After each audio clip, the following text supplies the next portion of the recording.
Welcome to the wasted world of sports, where the game's just a backdrop for drunken retorts.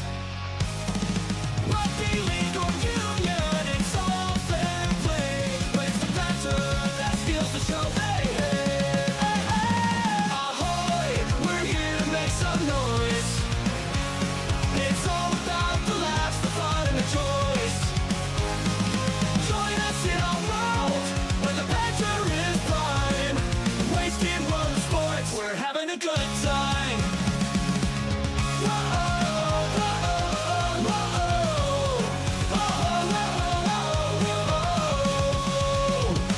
Scrums and tries, they're all well and good, but we're here for the jokes and 10 pence less. From the kickoff to the final whistles blow, we'll take the two and we're ready to go.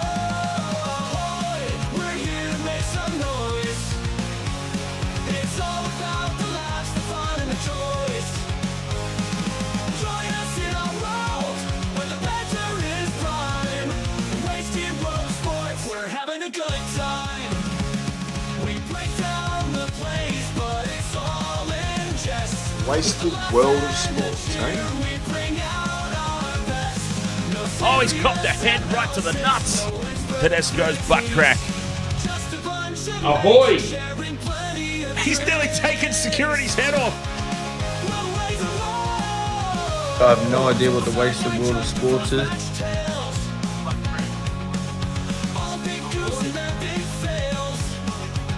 We're not so serious, and that's us. Wasted World of Sports crew, ahoy! How's everybody doing tonight in this grand final preview between the Melbourne Storm and the Penrith Panthers? Panthers, the home side, of course. Welcome along, everybody. Nice to have you all here. And look who's been granted permission for a Melbourne Storm game that doesn't feature the Brisbane Broncos. 2 weeks in a row. Well, you somewhat behaved yourself in that Broncos game, so you did very, very well. And this is, I won't dive too deeply into it because this is all about Panthers and Storm, but you were so good up until it was obvious, like the score was out of reach. Once the score was completely out of reach and it was 100% certain Melbourne were going to win, then it was sourpuss time. But That's sour. I knew we were going to win as soon as we lost our halves. And we were going to lose as soon as we lost our halves. But outside of that, it was a good effort. Ahoy, everybody. Heel fries, ahoy, mate. Machine Night Edits. Chat room. Jace, ahoy, mate. Jason. By the way, Robert M also extended his channel membership at the top of this stream. So thank you, Robert M. Big cheers for that. Very nice. Very nice. Thank you very much. Bobby, ahoy there, mate. And Fat Bloke 48 over there on Twitch. Welcome along, Twitchers. Hopefully, Are we on TikTok tonight? no TikTok tonight. No, I still don't know if we even bother with that platform, to be perfectly honest. We will. What about Facebook? What about what? Are you on Facebook? No. No Facebook. Huh. No Facebook tonight. I got all these new setup and ready to go, and I'm like, I've got this set up. I'm pretty good. I'm starting to get a room that's looking like your studio, to be honest. And I got all these extra screens, and now I can't even use them.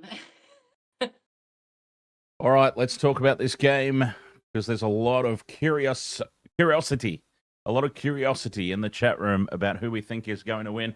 Now, I've been screaming from the heavens all year long that this will be the grand final.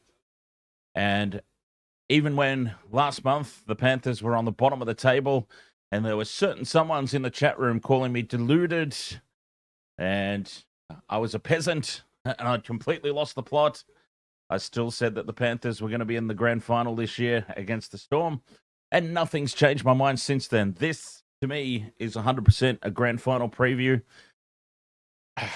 Who wins? Are you asking me? Or are you Oh, asking yes. the chat room? Yeah, everyone. Who wins? I think the Panthers win it. Not because of my bias. I feel like they're missing Jerome Hughes, they're missing Papenhuyzen. Harry Grant stands up, yeah, but can he do it week after week after week? We don't know. And another interesting thing to keep an eye on is how is young Jonah Peasant going to go? See, I think Panthers win this one, despite the fact they're missing some players as well. Isaiah Yeo is a massive out for the Panthers. We know that he links the forward pack and the back line 90% of the time, so he's a big absence. But I just think Nathan Cleary versus Jonah Peasant. Peasant will have an opportunity to come in and steer the ship when he gets on the field. And they've also got Tyron Wishart there as well, because Cameron Munster's moved to fullback. When was the last time Cameron Munster was at fullback? So sorry, just popped my bottle and Wolf had a. Right. Anyways, I think Penrith win this game, but Storm. The only reason I say Penrith now is because I think whoever loses this game will win the grand final rematch. And since I've said Storm will win the grand final, that means Penrith have to win tonight. Just that simple. We will see how we go. As the teams, have you got a couple on or one on? Yeah, as the teams are coming out onto the field, a last round on the chat room before the game starts. Nice to see everybody there. Joshua Stewart, ahoy, thinks 2 outside teams will be in the grand final, like Sharks and Raiders. Well, the Sharks are definitely not getting there. Ads, ahoy, mate. Oh, this is tense. This has got finals feel about it, and with good reason. Have you got a multi on? You do? Oh, yes, I do. So I reckon Grant Anderson's Carpets, first try scorer, and also first leg of my same game multi. Casey McLean, who's been in immense form recently. Thomas Jenkins, old Milky. What a revelation he's turned out to be. And you were talking at the top, I'm pretty sure you mentioned it anyway, about Harry Grant needing to step up and have a big game. And he can do that by scoring a try. He needs to do that week in and week out, doesn't he? And it's a big ask for somebody to do it every week. So anyway, we will see how he goes. I've got 2 multis on this one because I couldn't decide. In one, I've got Xavier Coates, Isaac Tungo, Casey McLean, maybe? No, Brian Toto, and shit, I can't remember the other one. And then the other one. I love how you always run through your same game multis with such confidence. I mean, it's only your money and everything. It's only your money you're gambling with. Yeah, but it's not that. It's the fact that I literally can't remember who I put in there. I am absolutely atrocious. Let's have a look. All right. First one, I've got Isaac Tungo, Brian Toto, Grant Anderson, and Xavier Coates. In my other one, I've got Thomas Jenkins, Xavier Coates, Ellie Katoa, and Casey McLean. So they're my multis. Very nice. Semi Salsa says Storm 13 plus. The video there, but I had to play with my phone. I'm really excited. Second Storm game in a row that I've been allowed to do. Stephen Peake, ahoy, mate. I've already been this is out of one game this week. I don't plan on being thrown out of a second. So. This is something that we didn't even think to discuss. H. Simon is saying, I think Ashley Klein is the referee. Well then. Is he? Let's have a look. Oh yeah, there's that bald ass. Oh yeah, there he is on the screen right behind Old Love doing the welcome to country. Oh well. This might change things. Because Ashley Klein hates the Panthers. Ashley Klein hates the Panthers. Maybe Melbourne win. And that means that Panthers going to win the grand final in a rematch like they deserve when they should be 5 in a row. I'm going there already. I'm gonna stay with my prediction. I found out last weekend what happens when I change my predictions and don't go with my gut. My gut feel that said Souths would beat the Titans, but I switched to the Titans right before kickoff. Did you know that I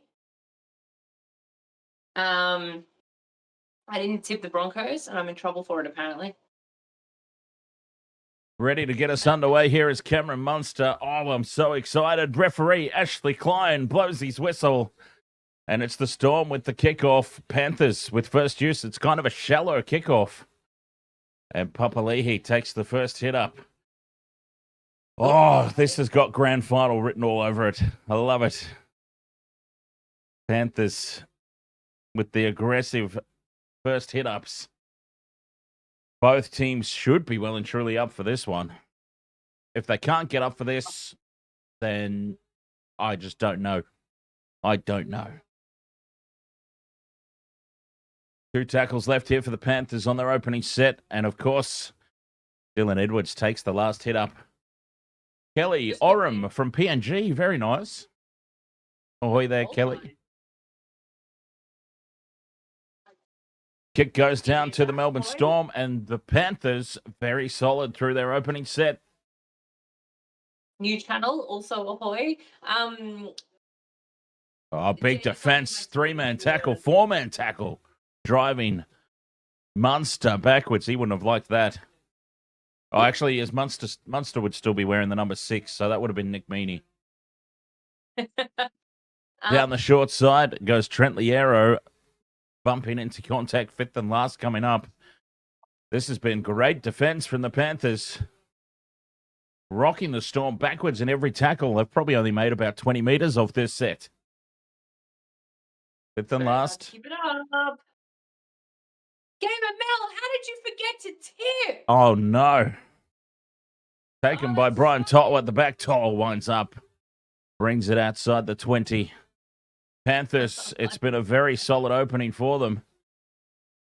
UFC, ahoy, mate. Morning. Sabuin, ahoy. Machine Night, we don't know. It's a YouTube thing that Leaderboard is doing. Yeah, it's just it's a new feature that they put in. New feature they installed, and we don't really use it for the footy. We use it for our wrestling podcast. Whoever is on top of the leaderboard at the end of the wrestling podcast is the world champion for that week. So we probably should do something similar. But that's all it is. It's like who's done the most super chats, the most interaction, the most everything. But that's very cute that you think it's your way of asserting dominance. Oh, look at this defense from the Panthers. Cameron Munster's been held upright and driven back towards the end goal. I'll tell you what, Penrith, I'm glad that we tipped them because they are looking the goods early on. Plenty of time left in this one, of course. It's only 3 minutes old, but they are looking massive. Why are you jinxing them? Why? Oh, once again, sorry for doing a sports show on YouTube and having an opinion about the game we're watching. Sometimes I forget we should just stand here in silence.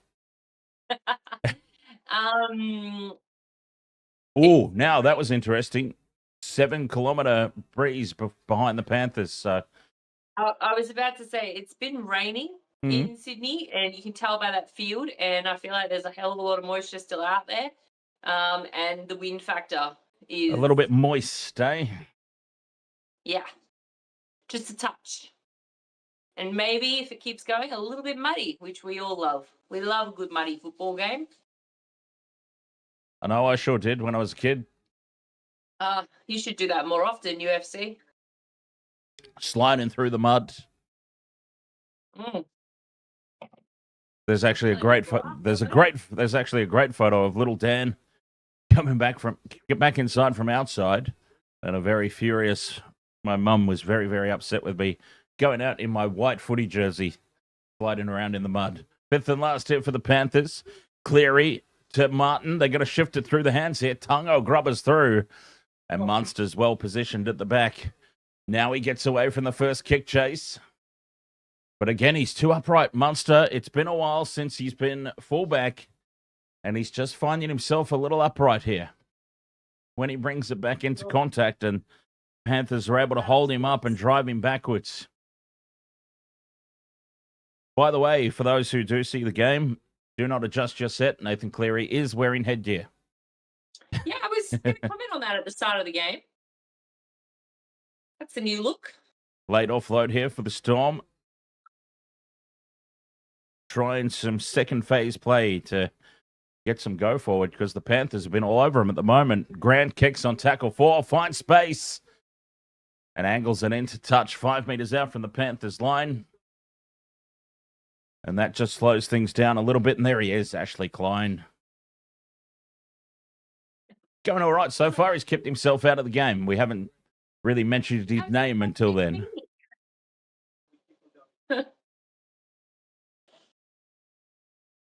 Is it me or is it rather smoky down there, or is it just my screen? I think it might just be your screen.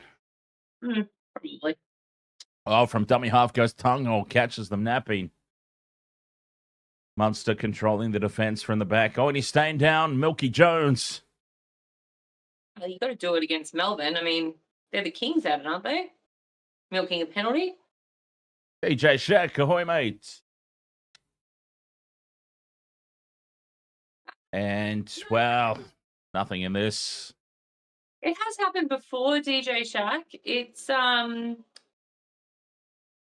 he has Nathan Cleary has worn the headgear before. It's just not very often. So I don't know. Maybe it's a what's the word? Why is he wearing goggles? That's interesting. I don't think I've ever seen goggles before on the field. Yeah, that's more a basketball thing. It is a basketball thing. Up It is over. absolutely a basketball thing. Could you imagine if you get a head-high tackle? Those goggles aren't going to help you. They're going to hinder you. They're going to hurt going straight into your face. Fifth and last, Cleary puts it down for Munster, who returns to the 20. Melbourne back in possession. But, I mean, all their possession has been from well inside their own red zone. Bulls, Jason. Xavier Coates up to the 30. Big leg drive. DJ Shack said the commentators said something must happen at training and the headgear is to protect his ears. Oh, you just need to put some tape on. Tape them back like the rugby union. Oh, the Storm have come up with the first mistake of the game. Sean Bloor appealing to the touch judge that the ball was stripped out. And he might not want a captain's challenge that. There was no head on that one. There's been... Oh, please tell me their captain's challenging. I will laugh so hard. They're not. All right, so hang on a second. I just want to go back to the goggles who was on screen again. Who is that in the goggles for a start? Because I can't see the number. Oh, yeah, that looks like Marion Seve. And through the hands now from the scrum, an early shift, and Casey McLean can't get on the outside of Nick Meaney. The Melbourne defense slides across and brings him down, but it's still on here for the Panthers. Tungo from dummy half takes it into the red zone. And a set restart. This is the first real opportunity of the game. Moses Leota straight up the middle. Shots at Bellamy, please. Smith onto Cleary. Up quickly on him to put him down is Eli Katoa. Beautiful defense there from the Storm. Papali'i sets things up in front of the post, 10 meters out. Play 3. Kenny goes down the left edge for Talangi to dummy. 2 left here for the Panthers.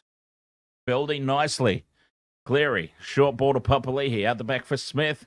Wrapping around is Edwards, and Tungo can't get away from the defense. Gets it back to To'o, who heads for the infield. And he's taken down 5th and last in front of the posts. Flow play the ball. They had him on his back. Cleary, crossfield kick here to this left edge. Jenkins wins the battle in the air. They wait for him to come down, and he's held up over the line. Nice defense, Melbourne. Nice attack, Penrith. Oh, this is grand final worthy, this one. Yeah, sorry, I'm just going to go back to the goggles for a second. DJ Shack, yes, apparently he needs to wear them because he could potentially lose an eye. Oh, God. If you're going to potentially lose an eye, you probably shouldn't be playing rugby league. But that was Billy Slater waxing on in the background, so... Try telling that to somebody who loves rugby league, though, right? Yeah, look, I'm not going to... Look, I've played basketball myself, injured. And I know other players who have, and you want to come back as early as possible. But yeah, as you get older, you kind of think, yeah, how can he see through them? Like, they must be. Well, fucking they're up. clear. That's but how you they see fog through up. them. Wouldn't they fog up from, you know, your Not if you have really good swing? ones. Have you ever done paintball? The difference between a cheap mask and a really high quality mask, the higher quality ones do not fog up. I had a cheap one. Okay. It was a bad day. Jenkins takes this kick and winds up now. Milky brings it back to the Panthers 40. It's great. Straight out of dummy half goes Casey McLean. And the Panthers, they've been controlling field position. Garner just settles it down in midfield, up over halfway. Inside ball for Leota. Stands in the two-man tackle. Short side for Cleary. Steps back in field. Edwards, half a gap opens up. He goes on to Talangi. Overlap here for the Panthers. McLean holds the pass up. Oh, he holds the pass up too well. He holds on to it, Casey.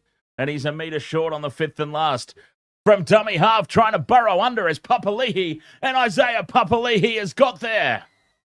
Oh. First try. Yes. Panthers. Isaiah Papali'i from dummy half, the big man.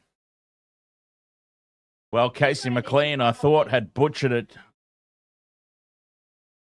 Oh, dear. It was Cleary. Cleary switching play, created the initial overlap out here on the left. McLean straightens. Jenkins was unmarked on the outside. He decided to take it into contact himself. That's not for the first time this season that we've seen Casey McLean a little bit guilty of ball hogging. But Isaiah Papali'i makes amends for it, burrowing under. What a try from the Panthers. Just reward for their early dominance. That's what they want. 4 points to 0, kick to come. Isaiah Papali'i. Who had him on their first try scorer list? Not me on either. I don't have any forwards in my same game multi. Yeah. Oh, except for Harry Grant. Harry Grant's the only forward I've got. Milky Jenkins is in one of my multis, I'm sure of it. God. DJ Shack, you are correct. Seve has the dignity of risk. He's been warned. He goes out there, he wants to play, but man, if something was to happen, you got to think that's something he's got to be regretting. But obviously, we don't know if anything's going to happen. So, yeah. Cleary from the sideline moves in. Bang on the sideline he is. He hangs this one out to the right. Not Cleary's best attempt at goal. Maybe he should have taken the headgear off. He did. He just did he? Okay. Well, maybe he should have left the headgear on. Whatever he did or didn't do, he should have done or not done the opposite, because that was a shocker. Probably Cleary's worst kick since State of Origin. Yep. Can't blame that on a trainer. Cameron Munster looks way out of practice at fullback, says DJ Shack. He's just returning the ball to upright. That's the first thing that I've noticed. And I'm sure that Bellamy will have words with him before halftime. He'll get a message down. Cameron Munster is far too upright going into contact. You can get away with that when you're running the ball from the halves and using your fancy footwork to try and get through. But when you're charging into the defense from the back like that, we just saw Papali'i there, the try scorer, got himself a little upright. You've got to get yourself down a bit. But Penrith up, 12 minutes gone, 4 points to 0, and boy, they're looking good. Joshua Stewart, it's Marion Seve, the Melbourne Storm centre, who's wearing the eye protectors. No, Jason, I'm drinking a sparkling rosé. Oh, very nice. Very nice. Fifth and last, Cleary puts it up. A high wobbling kick taken by Coates on one knee. Did he even need to do that? Get down on one knee. He didn't. I don't think he needed to do that. I think he could just have taken the ball and started running. I don't think he needed to make it look pretty. That's, a little bit of Academy Award acting there. He hasn't had a chance to do any yet, so he had to pull some out.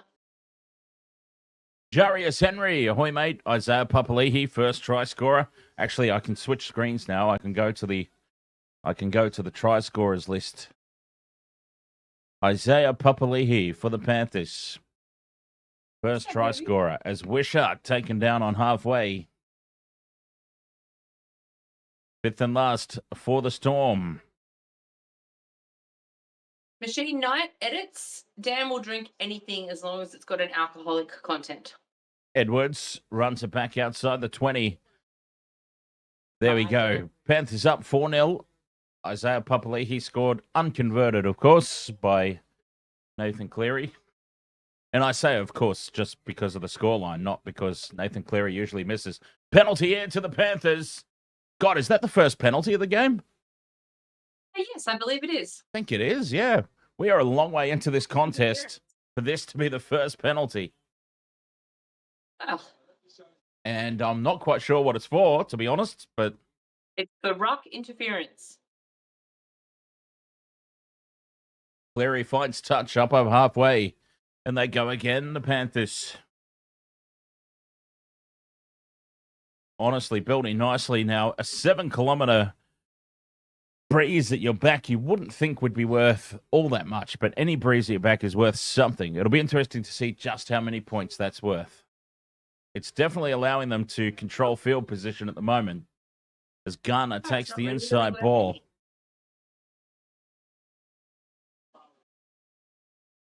Papali'i wants a second. Does he? No, he shuffles it along the line. Cleary to Edwards. 3-on-1 here. Through the hands. Tungo to To'o. To'o steps off the left and he drops the ball over the line. Brian To'o has it bumped out by Marion Seve. Well, he can see clearly through those things. And he knocks the ball out. But we've got a penalty here to Penrith for high contact. Is that blood in the corner of his goggles? Maybe he can't see through them. High contact. Oh, the high contact's against Munster, I think.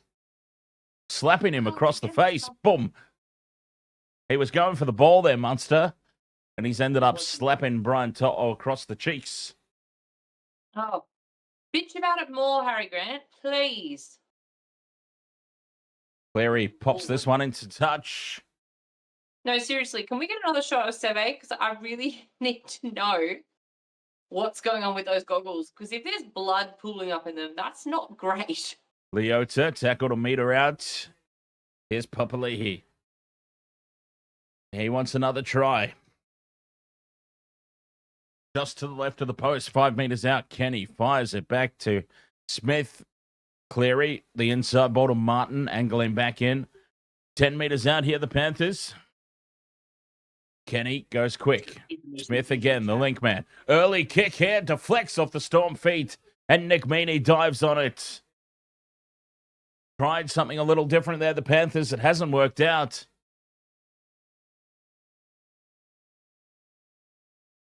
Big defense, though, from the Panthers again. These 3 4-man tackles driving the Storm backwards. They're just keeping them pinned down.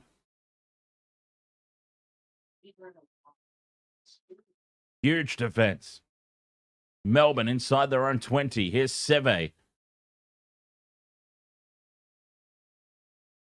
That's massive defense. They haven't got out of... Oh, it's huge. Really just over their 30. Utikimanu now taken down just shy of the 40. Big kick needed here. Straight down the middle of the field. I think it was Munster who's kicked it, and he's picked out the man. Brian To'o winds up. And the Panthers continue to just dominate field position. This has been a huge opening for them, using that breeze, if indeed they are. I'm just trying to think, like 7Ks is really not a strong breeze. Well, I was going to say, it can't be that much of a strong breeze because that kick went pretty damn far. Down the short side, Casey McLean. Blaze Talungi, sorry. Takes it up over halfway. Here's Edwards at first receiver. On to Papali'i. Smith now. Steps back in field. He's taken down inside the 40. Fifth and last. Cleary. Back inside for Edwards, and Edwards to take the kick. Pressure on Munster at the back. He loses it forward. Penalty goes to Melbourne, though. No clear and obvious attempt to play the ball. Attacking the legs of Cameron Munster. Well, he's offside for a start. Yeah, just running a distraction there, Nathan Cleary. Well, Cameron Munster did stick his leg out, in fairness. With the Billy Slater kick. Oh, that's a Slater special right there. Yeah, DJ Shack, Cameron Munster having an iffy night, but well, see, my understanding is that Munster put his hand up to play fullback. So, I mean, it doesn't mean that Bellamy has to go for it. He could say no. And here's Munster in a little bit of space up in the line where he probably belongs. 40 out from the Panthers line, 3 to go. Tackles, that is. Wishart with the goose step. Loses the ball. Oh, dear. It's just not happening tonight for the Storm. And Casey McLean's down in back play. Wow. This was a free bet for me anyway, so doesn't matter too much. Let's see what's happened to him. Oh, he's been fallen on by Moses Leota. Oh, and that's his shoulder or a pec. Somewhere in that vicinity. Somewhere in between that region. Oh, he's okay. He's up. He's back in the line. Casey McLean. Don't whinge at me. Sorry, I got the dog. Panthers. Down the short side now. Martin up to halfway. Probably need some more points, I would say. Never played Union. I think some more points just to assert this dominance would be good for the Panthers. You don't want, if you're the Panthers, you don't want Melbourne to go into halftime, which is still a while away, mind you, but you don't want Melbourne to go into halftime with any sort of confidence or positivity. And if they keep them to only 4 or so, based on this bloody domination they've had earlier, as Cleary now kicks for the corner. Here comes Milky Jenkins. What a take, though, from Grant Anderson. Got in front of Milky and took it up there. Gazali, huh? What? Was that an up there Gazali? That is. I love it. I love it. Running into the brick wall of Panthers defenders there. Oh, stepping off the right foot and almost through goes Anderson's carpets. Down the short side, Grant to Meaney, bumps off one, and high contact here, penalty to Melbourne. The penalties are starting to build up now. I think Melbourne have got the last 3 in pretty quick succession. Be surprised? Sorry, just, Pezzard finds touch. Back in the game. 35 metres out, a full set of 6. This is, I believe, Melbourne's best field position all night long so far. Oh yeah, they haven't been. I think they've been over the halfway line maybe 3 times the entire game. Yeah, and never on tackle one. Never on tackle one, I don't think. This is their best chance now. They could take the lead here. That'd be huge. Down the left edge they go. Wishart spins away from Cleary. Cleary comes back at him. Brings him down with the help of Lindsay Smith. Halfway through this set, they're racing through it. Grant heads across field. Liero now sends it back down the left. Loose pass out the back. Grant dives on it. Very, very scrappy. Probably lucky to get away with that. Very lucky to get away with that. Liero at first receiver. Oh, it's got a set restart. Oh, so Ashley Klein's deemed that to be off the Panthers. That's why he didn't call a knock on. Ashley Klein. I see. I told you he hates the Panthers. He needs Through some the- goggles, 100%. Oh, Munster gets away from Blaze Talungi, and he heads back in field, taken in front of the post, 10 out. Grant on the short ball. Tikamanu offloads back for Grant. Fires a loose one out to the left. They're panicking here, the Storm. Seriously, can They you are shut up? panicking. No one cares. Big defense on Josh King. This is not the systematic, robotic Melbourne that we're used to. Panic stations. Wishart now. Dixon it over the top for Coates. Xavier Coates flies through the air. And he's lost it, has he? He doesn't seem as confident as normal. Confident. Oh, there's a questionable look on his face there. It's gone up as a try. But he doesn't look confident at all. He really doesn't. Wishart. The little dinking over the top. Now Coates gets it, bobbles it. Has he recovered it in time? I tell you what, Dylan Edwards doesn't seem too confident that he stopped it either. Oh, no, he's lost it here. Xavier Coates has knocked it on. And this will be no try. No try. Knock on. He has dropped it into the chest of Dylan Edwards, back into the hands of Coates, which constitutes a knock on. Sorry, everyone who had Xavier in their multi. Me! Yeah, I know. I know it was you. No, he doesn't. Regather. No, was that Slater saying he was regathering because, you need to clean your goggles? Yeah, they better not be saying that's regathered. Nothing would surprise me anymore, though. Well, it's gone up. Here's the thing. It's gone up as a try. It's gone up as a try. Try confirmed. Okay, from that reverse angle, he does get his hand in under the ball before it hits Dylan Edwards' chest. Well, the home crowd is home crowd is not happy with it, but the try's been confirmed. At least that's a tick off my multi. I mean, seriously though, that's ridiculous. Nick Meaney from out wide. Well, 4 points all. Well, it could be 6-4 here in a minute. Nick Meaney should put this one over. I always say if I can kick it, and they should kick it. Oh, he's missed it. He's missed it. I'll put the mockers on him. Well, that's karma. Are you going out or are you sitting here driving? I put the absolute mockers on him.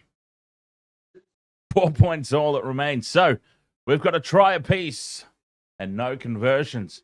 We're going to have one of those low-scoring people can't kick tonight for some reason games, aren't we? The goal kickers is, for whatever reason, absent. Because that was... Now, Nathan Cleary's was, in fairness, bang on the sideline. But Nick Meaney, that was a pretty simple one, I'm afraid. I always say, like, my reasoning is if I could kick it, then they should surely put it over. Yeah, well, that was my reasoning on Tuesday night, that I could not hit a basket to save myself. So sometimes that reasoning does not work. And KML says I jinxed it. Definitely put the mockers on him. 4 points apiece in this grand final preview. I'm loving every minute of it so far. Melbourne just slowly but surely have worked their way into the game, though, and got themselves on top. 40-20 incoming. Edwards dives, knocks it back into the field of play. The touchy's got his flag up. Who just nailed that 40-20? Jonah Pezzett. We questioned how he was going to go, taking over Cameron Munster's role. Munster has said, I'll fill in at the back for Pappy. That's out. But he got up and chased it. I love it. Jonah Pezzett, welcome to the big show, kid. 10 meters out from the line. Here come the Storm. Tikimanu bumps off Kenny. You need to go out? Stands in the tackle. They go left, but bringing it back in field. King, a meter out right in front of the sticks. Grant sends it right. Through the hands now. Pezzett to Munster. Cut out pass for Anderson. Anderson's held up by Jenkins and taken to the sideline. Massive defense from the Panthers. That was early in the tackle count. And they've diffused that situation. Who the hell? Oh, Bellamy's furious. Craig Bellamy's furious. Where did they find Thomas Jenkins? Like, for real? We got our shot of Craig Bellamy, and he looks furious up there in the coach's box. He always looks furious. There's no difference. The Panthers have diffused this situation. That was massive because they've been on top for, what have we got, 13 minutes to go. So the Panthers have probably been on top of this game for about 20 minutes. The Storm have been on top for 6 or 7. So if they got another try there. Okay. Wow. I'm not even kidding. What do you The want? floodgates could have opened. Up to halfway goes Lindsay Smith. Takes it on tackle 5. Panthers just trying to wrestle momentum back here. Cleary puts this kick high. Chasing through. Martin putting pressure on. Munster heard the footsteps and surrenders in the tackle. He heard the footsteps. He heard that curly flop of hair coming at him. That's Coates kind of weird, but gets a fend on. 1, 2. Holds on. Does well to hold on to the ball there, actually. Xavier Coates. But again, this defense building. Panthers, I think that try and surviving the 40-20 has maybe just brought them to life a little bit. That defensive intensity has lifted again. 5th and last on their own 40. Is it another 40-20? Here comes Pezzett. Well, he's put this one a little too high. He wasn't trying that time.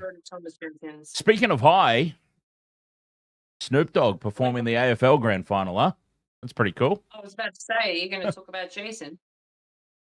Oh, easy now. Snoop Dogg. Snoop Dogg's the entertainment. The NRL's got Shepherd.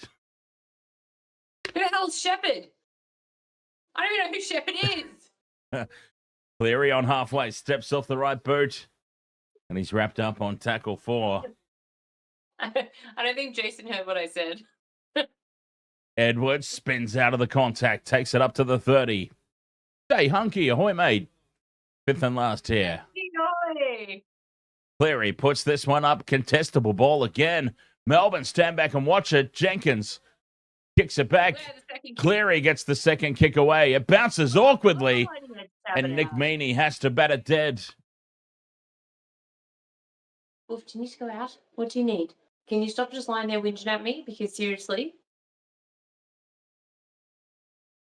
So in case anyone's wondering why I actually brought up AFL, it's because Jason and Michelle are going to be covering some of the AFL finals. Wasted Water Sports welcomes Aussie rules into the fold. As long as I have... As long as they don't clash with the NRL finals, we'll be covering the AFL finals. Oh, Jenkins loses it forward. Melbourne goes short with the goal line dropout. Jenkins loses it. That's all right. You're allowed a couple of those a year, and that's your last one. No more. Yeah, jeez. Check your Facebook. What? So there you go. A little bit of fun coming up. Finals start soon, right? Very soon. Can you all hear my dog? Like, seriously. Okay, I'll ask Jason. Jason, the finals start soon, right? Yes. Oh, scooting out a dummy half and finding some space here. Wishart. Week out of sync with the NRL? September. Well, yes. Karma Chameleon's on. My God. Karma Chameleon's on the field. Takes a big run. Melbourne up towards halfway here on play 4. Quick play the ball. The ruck speed has intensified here for the Storm. 5th and last. Back for Pezzett. Pezzett's been done well tonight. Edwards takes this one, though, under no pressure at the back and returns it just outside the Panthers' zone 20. But yeah, Jonah Pezzett, I think he gets a pass mark so far. Long way to go, of course. A whole half a footy ahead of us. But Jonah Pezzett. John Michael, ahoy, mate. Our favorite serial killer. Who's I tell you what, his generosity knew no bounds on Monday night. This man, John Michael, our reigning and defending world heavyweight champion. John Michael ahoy. Just to go back to when the AFL finals start, so they've got 2 rounds left. Oh, now you want to talk about it. Then they have a week off before the finals start. The NRL has 3 weekends left, so basically starts at the same time.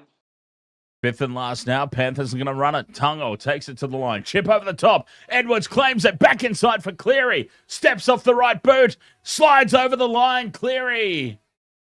Nathan Cleary. Has he got there? He surely has. The try's been awarded. Oh, he's God. He is a god of rugby league. Nathan Cleary. He is. Deciding to run on the 5th and last. He spotted the numbers, spotted the space. And there he is, lurking up inside and support to finish the deal. Slides across. Did the ball go over the line or did his head go? Well, it's gone. His head's definitely over the line. It's gone up as a try, and there it is, right there. Ball on the line. Yeah. Nathan Cleary. I mean, we're not worthy, sir. We're not worthy. We're not worthy. Look at how much grass is pushed up in front of him. It's like a cartoon. That is a divot. That is a divot that's cupping an entire arse cheek there. Very important try, that one for the Panthers. I almost put Cleary in one of my multis. I'm not going to lie. Oh, me too. Me too. I was thinking, you know what? It's going to come down to these playmakers tonight. I'll tell you the reason why I decided not to. When I found out that Munster moved to fullback. If Munster was still in the halves, I was like, Cleary's going to want to get one back on him from Origin. And that's why I was thinking put Cleary in my try scorers multi, right? Then when Munster moved to fullback, I thought, okay, he probably won't have that same desire. Won't be there. He's got the headgear off now. He's just got a headband on. Mr. Ed's dead. Ahoy, mate. Ed's dead. Ahoy. On Twitch, I assume, because I can't see you on YouTube. Oh, I'm sure he'll pop up there shortly. Over it goes from just to the right of the post. Nathan Cleary pops it over. And Panthers lead 10 points to 6. Craig Howarth, ahoy, mate. Oh, we didn't do any games last Sunday, Craig. Oh, I was very dead. I was very, very, very shady on Sunday. Yeah, I know, DJ Shaq. I was just saying he's taking his headgear off. You got told. You got apparently. You got told. There, go. Stop annoying me. Melbourne get us back underway, and Pally 5 minutes. Pally Orphan, 1, 2, 3, 4. Panthers will win this game. Is it the winning lotto's numbers, John Michael? Scaife 97, ahoy, mate. Is that Pizzette? Scaife 97 says the fact that the Panthers will win it all again despite their start they had to the season. Do you need to go out? Okay, I'll be Pick back. from Cleary from inside the 40. It takes an awkward bounce at the back there for the Storm. Meaney dives on it.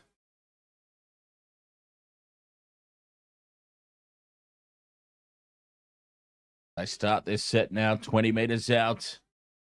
10 points to 4, 5.5 to go until half time. Munster takes the line on. But he's been very quiet the first half. See, I find this interesting. Jonah Pezzett's done well. And this is a question for the Melbourne Storm supporters. Jonah Pezzett, I think, has done extremely well, but Cameron Munster is a little bit wasted at fullback, I'm finding. As Wishart puts this kick in, it sits up for Jenkins at the back. Jenkins feel like can't he was get away moving from the back kick there. chase of Tyron Wishart. Down the short side goes Casey McLean. Panthers Is happy Pezzett with this 14? 6-point lead. Slow play the ball, this one. Alungi appealing for the penalty. Nothing coming. 2 left here for the Panthers. Here's Edwards. On to Smith in midfield. Good work. 5th and last now. Panthers 40 meters out. Dan. Cleary puts this one high. Chasing through, but should be an easy take of the back for Munster. And it is. Dan. Yes. Jonah Pezzett has been limping in back play. He's there. He's got to play the ball just then, so he seems all right. But before, limping in back play, kind of clutching at that thigh a little bit. Have you tried turning it on and off, John Michael? 4 minutes to go until halftime. Here come the Storm now. Oh, well tackled there. Liam Henry, 5th and last now. Munster kicks from inside the 40. Trapped by Jenkins with the boot. And Jenkins gets the big right arm out, but he's taken down there by Nick Meaney. But look at where the Panthers are starting their set on halfway. Oh, Craig Bellamy looks, well, don't know what he looks. He looks like he always I looks. don't know what he looks like. He's not happy, put it that way. Not a happy camper. He's trying his sultry look for his OnlyFans. Smith goes out the back to Cleary. They've got numbers right again here, the Panthers. Tungo pops it back for To'o, who angles back in field. Tackle 4 here. 3 minutes to go. This is a huge period of play. Penalty goes to the Panthers. Well, do they take the 2 here? Does Nathan Cleary step up and take the 2 points? Yes, he does. They will go into halftime ahead by 8. And that is probably just reward for their early dominance and also that breeze at their back. And not a strong breeze, so it's probably only worth 8 points at most. I have a question. How many mums do you think would actually sit there, all the way into the night till their car battery dies to watch their kid kick goals? My mum probably would. You reckon? Yeah. My mum would be like, "Get in the car, we're going home." No, my parents have been ridiculously over supportive, and my mum, God bless her, probably would have forgotten she had the car still running. So I don't know. My mum was very, look, every second you spend out here is another minute of petrol that I'm wasting. God love her. God love you, Mum. Mum didn't come down to the park. The old Panther always used to take me down to the park every weekend, the footy park, to have shots at goal. That's why I'm always so harsh on the goal kickers, because it's like, I know that I could actually kick this. So it should be a simple one here for Cleary.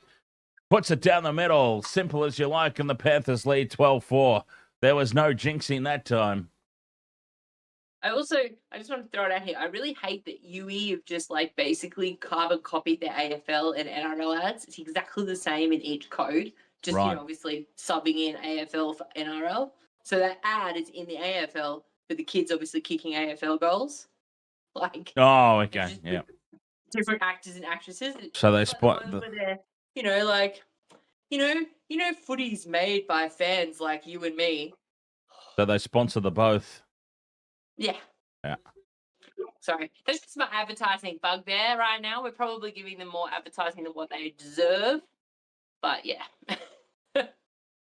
Plays to Lungy from the back fence. How about that?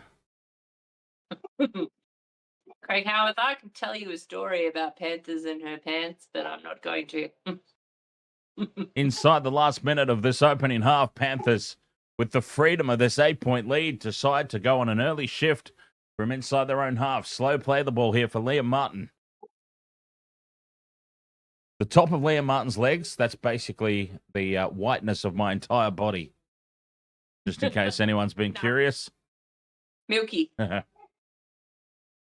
Edwards back down the short side. Offloads for Kenny. Goes back open side for Cleary in midfield. He's wrapped up. Alec McDonald. And that's the fifth and last. This will be the last play of the half. Blaze Talungi will put it high. And he's overcooked it horribly. Oh, Jenkins takes it on the sideline. Gets it back for Casey McLean. McLean has got super glue on his hands again tonight, it would seem. And, 12 points to 4 at halftime. Panthers leading at the break. Deserved, must be said. Well, that I think is a fair reflection of how the half's gone. Panthers has been on top for large portions of it. Yeah. Semi Salsa says Panther looking to string at home. Oh, well, still have other games. I'm confident Dragons, Roosters, Sharks, Broncos all winning. Jarius Henry says Jenkins or McLean next half. Oh, hey, Alana, how are you? Semi Salsa says strong. Oh, okay, strong. Okay, that makes a lot more sense. That makes a lot more sense. Strong at home. Panthers looking strong at home, even though they're not actually at home. Panthers don't have a home ground this year. That's what makes what they're accomplishing so much more impressive. Because for those who may not have been aware, Penrith's actual home ground is being renovated at the moment. So they're playing out of Parramatta's home stadium at CommBank. So the fact that the Panthers have essentially not had a single home game all season long, this is very reminiscent. DJ Shaq might have to help me out here, but this is very reminiscent of the Canterbury Crusaders when there were the Christchurch earthquakes and the Crusaders lost their home stadium. They had to play every single game of the season on the road, and they put on an absolute hell of a season. And I believe they fell just short in the grand final that year. Panthers with no home ground. Every single game this year has been an away game for them. And I feel like they might equally fall just painfully short in the big dance.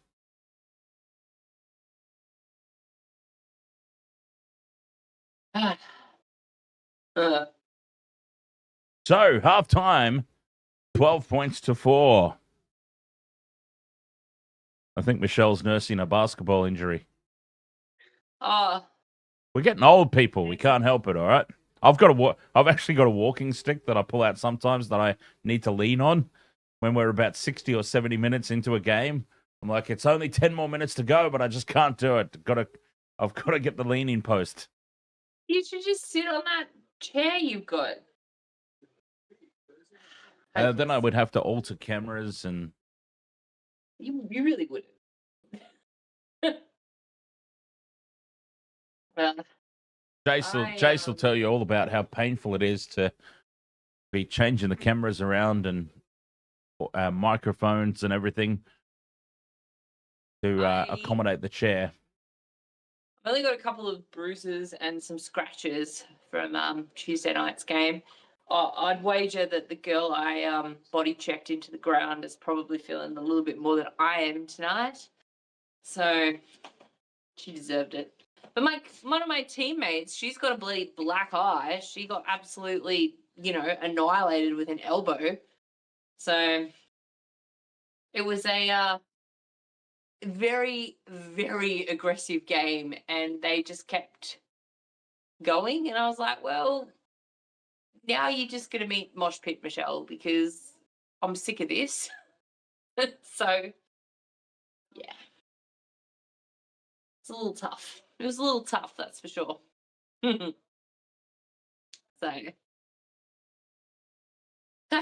anyway, I'm talking about injuries. Storm about to be sprayed by Bellamy, says DJ Shack. Absolutely. When doesn't he though? Well, I just wonder if at halftime. Oh, you know what I forgot to mention. Probably forgot to mention it because it didn't happen.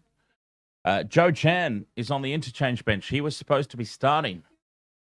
We've got Marion Seve. Nick Meaney. Okay, so here's what happened. Joe Chan was supposed to be starting in the centres for the Melbourne Storm. And I was going to talk about this in the pregame. But I guess because I didn't see his name there in the starting list, I forgot. Joe Chan is essentially in the number 14 jumper tonight, even though he's wearing number 3. He was meant to be starting in the centres for the Storm, but they did the late shift. They moved Cameron Munster to fullback. Nick Meaney went from fullback into Joe Chan's place in the centres. Jonah Pezzett, who was originally the 14, came in to start in the halves. Now, the reason I bring this up, Joe Chan is actually, I want to say, cousins of Casey McLean. Penrith Jr. Joe Chan's a Penrith Jr.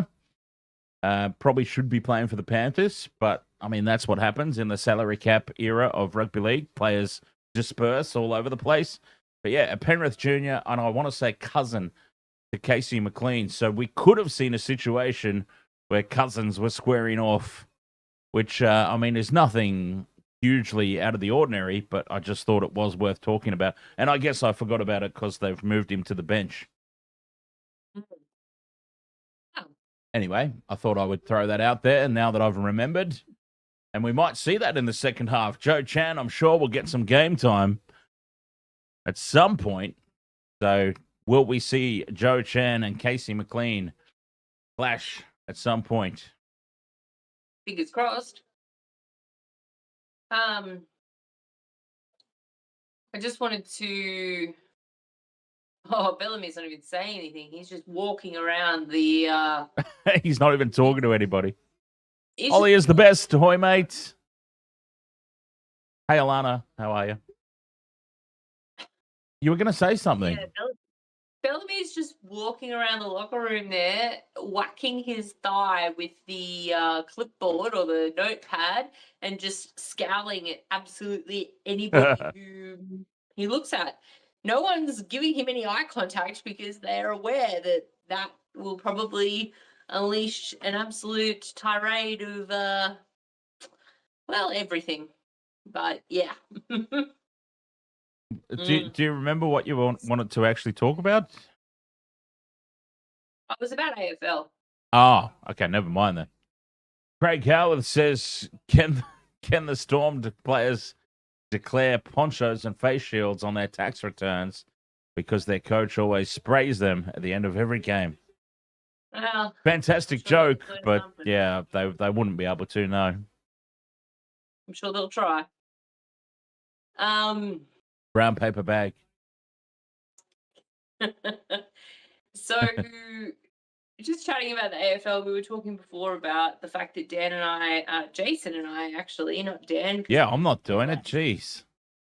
Jason and I are going to be covering some AFL finals. So I was having a quick suss. So the AFL finals, so they get a week off, basically. They finish their season. They've got this weekend, next weekend, and then they have a week off. And then they start the finals. So that will be the weekend of the 4th, 5th, 6th. So this weekend, next weekend, yeah. So they start their finals campaign the 5th and the 6th. I believe the NRL finishes 6, 7. The NRL round 27 finishes the same weekend that the AFL finals start. So we'll be out by a week. So we should be able to get some pretty good games in. For anyone who cares, I'm a Geelong supporter. Oh, there's a quick, just a segue. There's a quick shot of that. I don't think it was blood. It's some sort of tag or something. He's got red in the bottom of that. I don't think it was blood though. I don't know. You'd want to hope it's not blood, but who knows? It was some sort of tag or piece of the frame. It was too what's the word? It was too Red. no. Well, it was too red as well, but I was thinking like it was too consistent. It was like a Yeah. perfect half circle. Sounds like a Well, sounds like a really see, I cheap saw cover that, band but for later a I perfect realised there was circle. more red. So anyway, we will see. But yeah, we Jace and I are going to cover some AFL. Mainly, I need Jace's help because I really, even though I've been following it for a few years now, I'm not 100% on the rules, much like most AFL players, especially those play for Collingwood. See, I can bag them here, and no one's going to jump down my throat. It's amazing. I love it. But yeah, I'm very excited about bringing some AFL into Wasted World of Sports. It's taken us a couple of years, but we finally got there. And basketball starts again. The NBA starts again in October, so maybe we'll get some more NBA in as well after the footy finishes. Well, as I always told you, AFL is welcome on the channel as long as I don't have to do it. And now you've found somebody to do it with, so that's yep. And Jace is already part of the channel with the wrestling content, so it just makes sense. It all just makes sense and has worked out perfectly. Hang on a second. Sammy Salsa, the NBA is far from soft, and if you want, I think you're one with you in a basketball on a basketball court, and we will see how soft you are. So I'm just going to throw that challenge down to anyone who thinks the NBA or basketball in general is soft, because, well, it's absolutely not soft. So, yeah. Oh, you'll be using the main studio. Oh, Jace, are you moving in? Have you heard about this, Dan? Is this something you're aware of? Is this something you've agreed to? I mean, somewhat, because Jace doesn't really have the facilities just yet, but it does. I moved so far away. It does complicate things slightly if the games clash, because we did speak on Monday night about how it is possible to go live twice on YouTube on the same channel, but probably not if we're in the same room trying to call two different sports. Yeah, that's probably not going to work. But I don't know. Jace, you can always drive out north to where I am now. But I would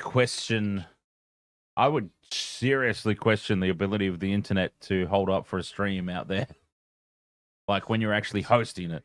It's okay. It's one thing to just be dialing in through Discord and do a video call, but to actually host an entire upload stream I don't know that you could handle it out there. Trust me, it'll be fine. Your internet in Meadowbrook, it couldn't even handle it. Yeah, that's because I was in Meadowbrook and I wasn't paying top dollar, but I'm not paying for it out here, so.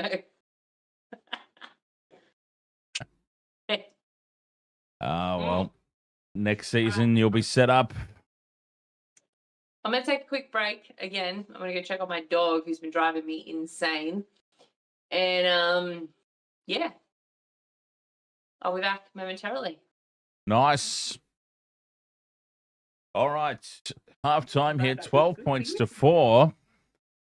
The Panthers, I think that 8 points is 8 points, I think, is a fair reflection of how this game's gone. I believe that even Melbourne Storm supporters would agree with that. It's not been Melbourne's best performance in that opening 40 minutes. They've not been bad. It's just Penrith have been better. They did have that breeze at their back in the first half. How much will that breeze be worth? I mean, we'll find out. You can't really judge these things necessarily. You can't predetermine how much a breeze is worth. You can only assume. Excuse me. It's not a strong breeze, so 8 points is probably justifiable right now. Panthers had a lot of early territory and possession domination, and I think 8 points is a very fair reflection of how things are at the moment. Nelly Turner James Smith, says Melbourne Storm. The only thing missing from that name is Jones. Nelly Turner James Smith Jones. Melbourne are a disgrace. Up the Panthers 5 Pete incoming. Yeah, I don't use the term disgrace lightly, so I wouldn't wouldn't necessarily agree with that. Semi Salsa says, if the Storm lose tonight, I'm not picking them to take it out. Well, I'm actually suggesting the complete opposite, Semi Salsa. For those who are here at the top of the stream, the Raiders are not beating anybody in the premiership contention, Semi Salsa. I'm sorry, I'm not sold on the Raiders at all. Making up the numbers, they'll be out in straight sets. Guaranteed. I make this guarantee. Raiders, straight sets, 13 plus in both games. They'll be dumped out of the finals. But for those who are here at the top of the stream, I did say this is a grand final preview. Whoever wins this one will lose the grand final. Since I had predicted Melbourne to win the grand final this year, I had the Panthers winning this game. A loss here is not the end of the world for the Melbourne Storm. They will take the lessons learnt out of this, apply it to the grand final rematch, and get the win. Second half underway. Yeah, I don't think you can write off a team for losing. Well, you can't. You simply can't. I mean, look at the Panthers in recent years, right? So last season, Melbourne defeated the Panthers in all the preliminary games. Panthers won the grand final. The year that Parramatta made the grand final, Parramatta beat Penrith every single round robin game, regular season game. Penrith got them back in the grand final. Now, I know the Storm have already beaten the Panthers once this year, but if Panthers get one back here, it'll be like a finale. The grand final will legitimately be like a tiebreaker. Best of three. And with Jerome Hughes back, you see what I'm saying? I stand by my decisions. I've been saying it all year long. All year long, I've been saying it. Tungo from dummy half, driven back in the tackle. So we're seeing the Panthers 3 tackles in, pretty much experiencing what Melbourne experienced in the first half. Ducking quicksand down their own end. Can they shift that? They've seen that opening 40 minutes and where Melbourne struggled, so they can try something a little different. Back to Cleary. Kicks from inside the 40. Doesn't have the angle on it for a 40-20. And Xavier Coates winds up. Brings it back to the 30-metre line. Their own side of halfway here, Melbourne. Short side they go. Seve, who is not wearing the goggles in the second half. Wow. Oh, yes, he is. They just fell off. Oh, That's he is. They just fell off. That's all. I saw him training with them. He's got him back in position now. A loose pass out the back. Munster now collides with Meaney. Miscommunication. The Storm looking an absolute rabble at the moment. Munster takes the line on. Picked up and dumped in the tackle by Sorensen. Liam Henry, sorry. Put him on his back. 1, 2, 3, pin. Pressure on Edwards at the back. Pressure? What pressure? Says Dylan Edwards. There was no pressure. There was no pressure on Edwards there. He thought there was. He took that ball. It looked like the somebody coming into him. It looked like they were coming through. He turned his back in preparation for it, but then they just didn't appear. Oh, Like the kick chasers just stopped. That tackle on Munster was. Oh, he loves it. Look at the cheeky smile on Liam Henry. He's like, yeah, I loved that. I loved every minute of that. Was it Liam Henry? I thought it was Luke Sorensen. No, I got it wrong first. Yep. Cleary again from inside the 40. Taken on the full at the back. And Munster winds up. Held by 4 Panthers defenders again. Liam Martin leading the chase. Cleary's up quickly, but couldn't make an aggressive enough hit there. Do you have a plan that allows you to make phone calls? Is that what's going on, John Michael? I've heard those exist. Oh! Fifth and last. Oh, no. Seve. It looked like his leg twisted a little bit awkwardly in that tackle, but he's up. He's fine. Yeah, he's all good. Yeah. But didn't it look like a little bit strange? He went down to a bit of a yoga pose to sort that one out. Oh, and the way that he just sort of stood up and bent over and then didn't move. I'm like, yeah, he's cooked. But no, he wasn't. Munster puts the kick down the short side. Contestable. Liero can't get it away from Dylan Edwards. That's what you want. Give him a little bit of a challenge, old Dill Edwards.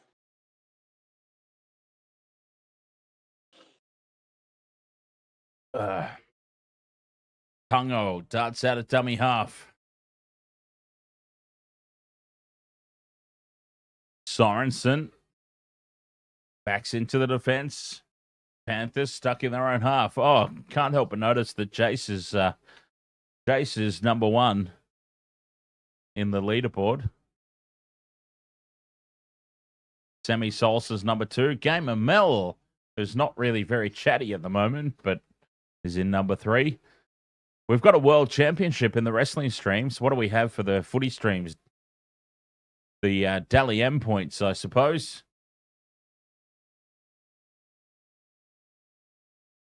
Dally M points. But obviously, Jace can't win because he's part of the team. Well, hang on. Oi! Now that's abuse of the system. That is internal abuse of the system right there, is what that is.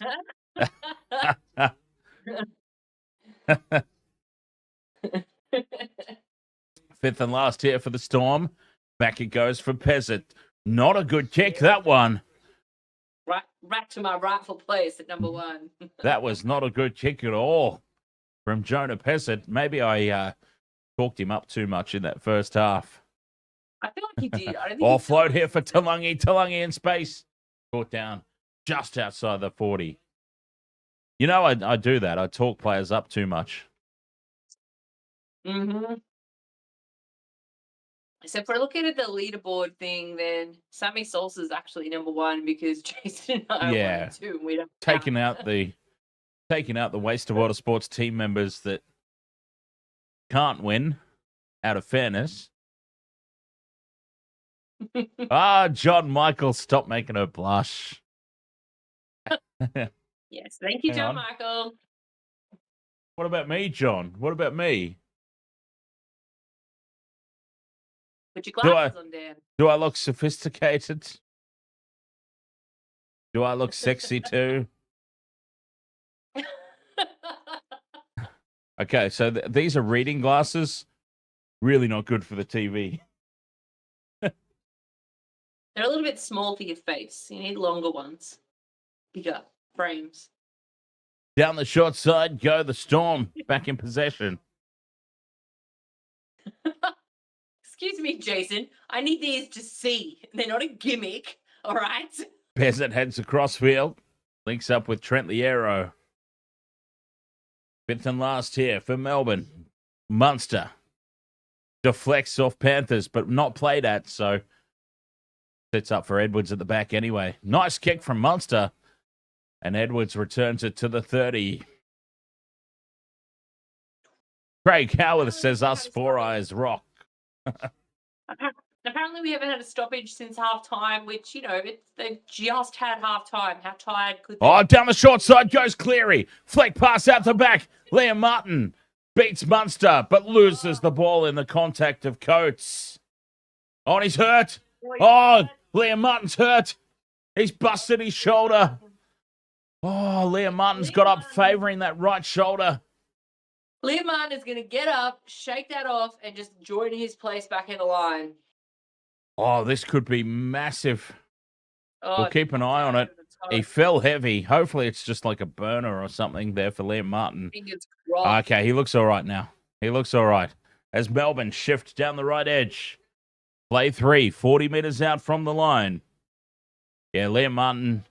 Oh, that's a loose pass from Tommy Up. Oh, God. Melbourne, this is atrocious.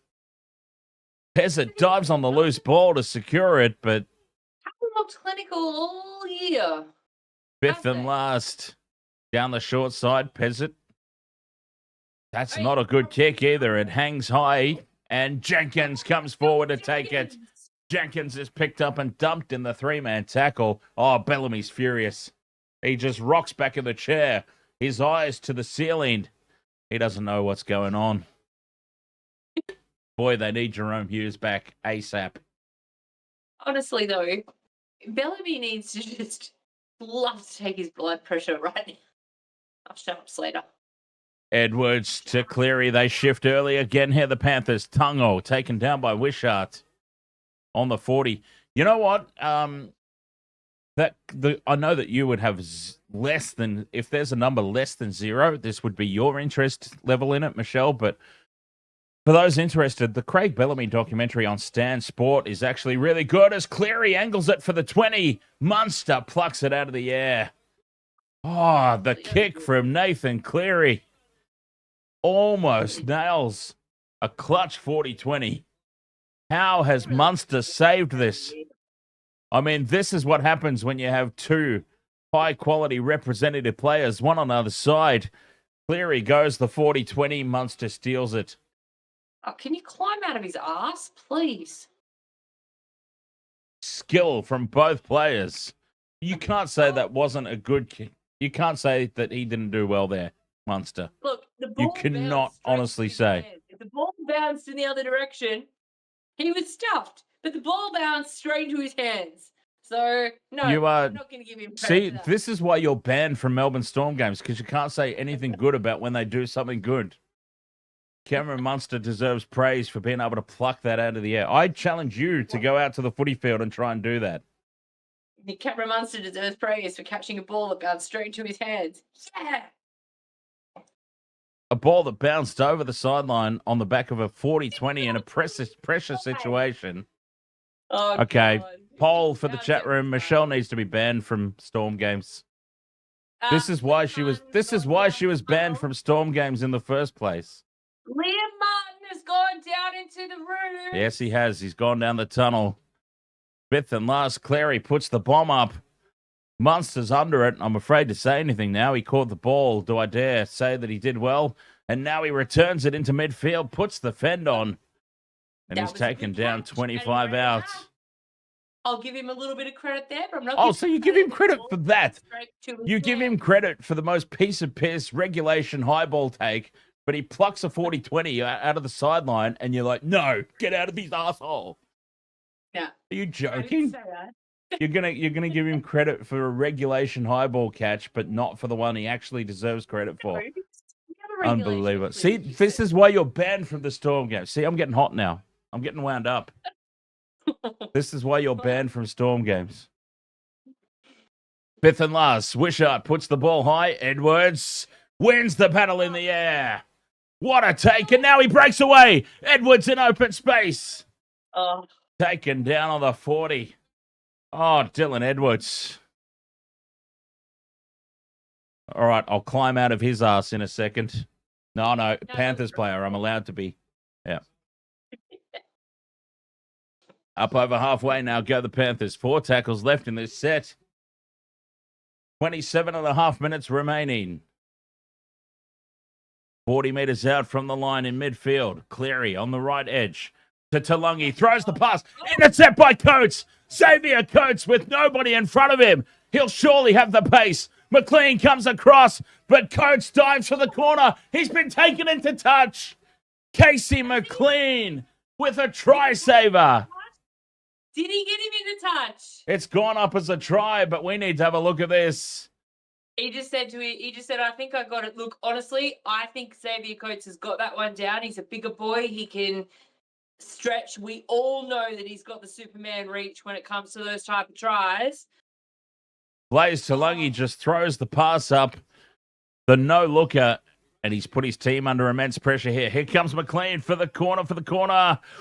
Oh, this is going to be close. This is going to be so close. Xavier Coates has grounded it, but is he in touch first? McLean makes the contact. Try. Touch. Millimeters in it. He's not in touch. It's a try. Oh, Just scores it. Xavier Coates. Yeah.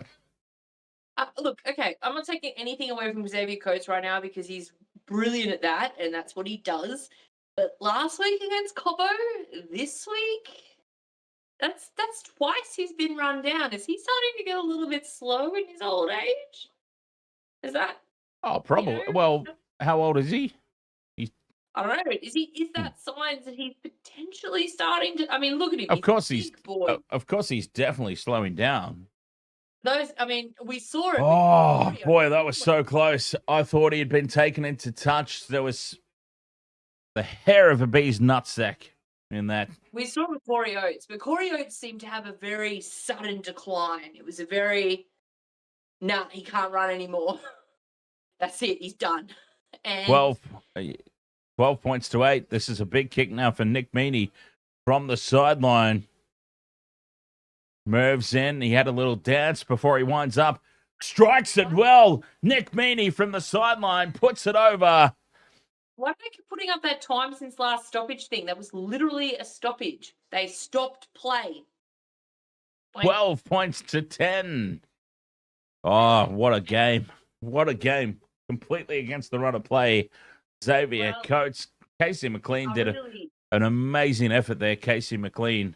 But he just couldn't do it. Someone else to score because, my multi and all, but whatever. A fantastic effort there from Casey, but couldn't quite get there. 100%. That was a Cobbo effort. 12 points to 10. With no hamstrings injured in the process. Craig Howard says exactly how wide is the hair of a bee's nutsack? Well, the size of a bee, they're small. So, what I'm suggesting is there was millimeters in it. Millimeters. Nanomillimeters. Nanomillimeters. Down the short side. Melbourne are on a roll here. Liam Martin is likely to return. Liam Martin? Who the hell am I talking about? Liam Martin is the Liam Edwards-Jones Martin. No, Liam Edwards-Martin-Jones. Has a shoulder injury, but he's likely to return. I think I just said that. I don't know. Munster down the short side, puts the kick up, and To'o takes it under no pressure at the back. But Melbourne on top here. They've got the momentum. Panthers need to just ride out this, literal storm, I suppose. Oh, God. No. Pick a better pun. Well, in normal games, I would say they need to ride out the storm. But it's like it's actually the storm playing. So I need to push through and ride out the pressure. There we go. I did it without a pun. And giving credit to that's not a pun. That's the literal thing that's happening. Oh, Mitch Kenny fires the pass into the prone player.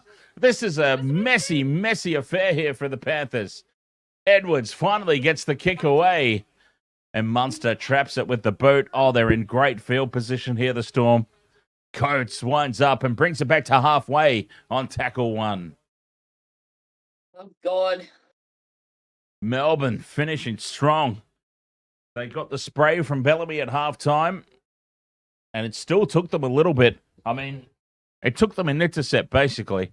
The no-look pass from Blaze Talangi, intercept by Xavier Coates. And they've stolen this momentum away from them. What was he trying to gain by that? I don't understand. 20 metres out. Grant, the peasant, heads across field. Dummies, takes the line on. And now even Jonah Peasant's nearly opening them up. 5th and last. Short side for Wishart. Kicks it high for the corner. Coates. It ends up in the hands of Melbourne. And who's come up with it? Number 3, Joe Chan. We were just talking about him in halftime. And Joe Chan has come up with the ball. Brian To'o has been out-jumped. Watch Joe Chan. He's in front of the kickoff. Wishart kicking, targeting Brian To'o. The ball's batted back by Coates to Chan. Edwards knows it straight away. Edwards knows it. To'o out-jumped by Xavier Coates.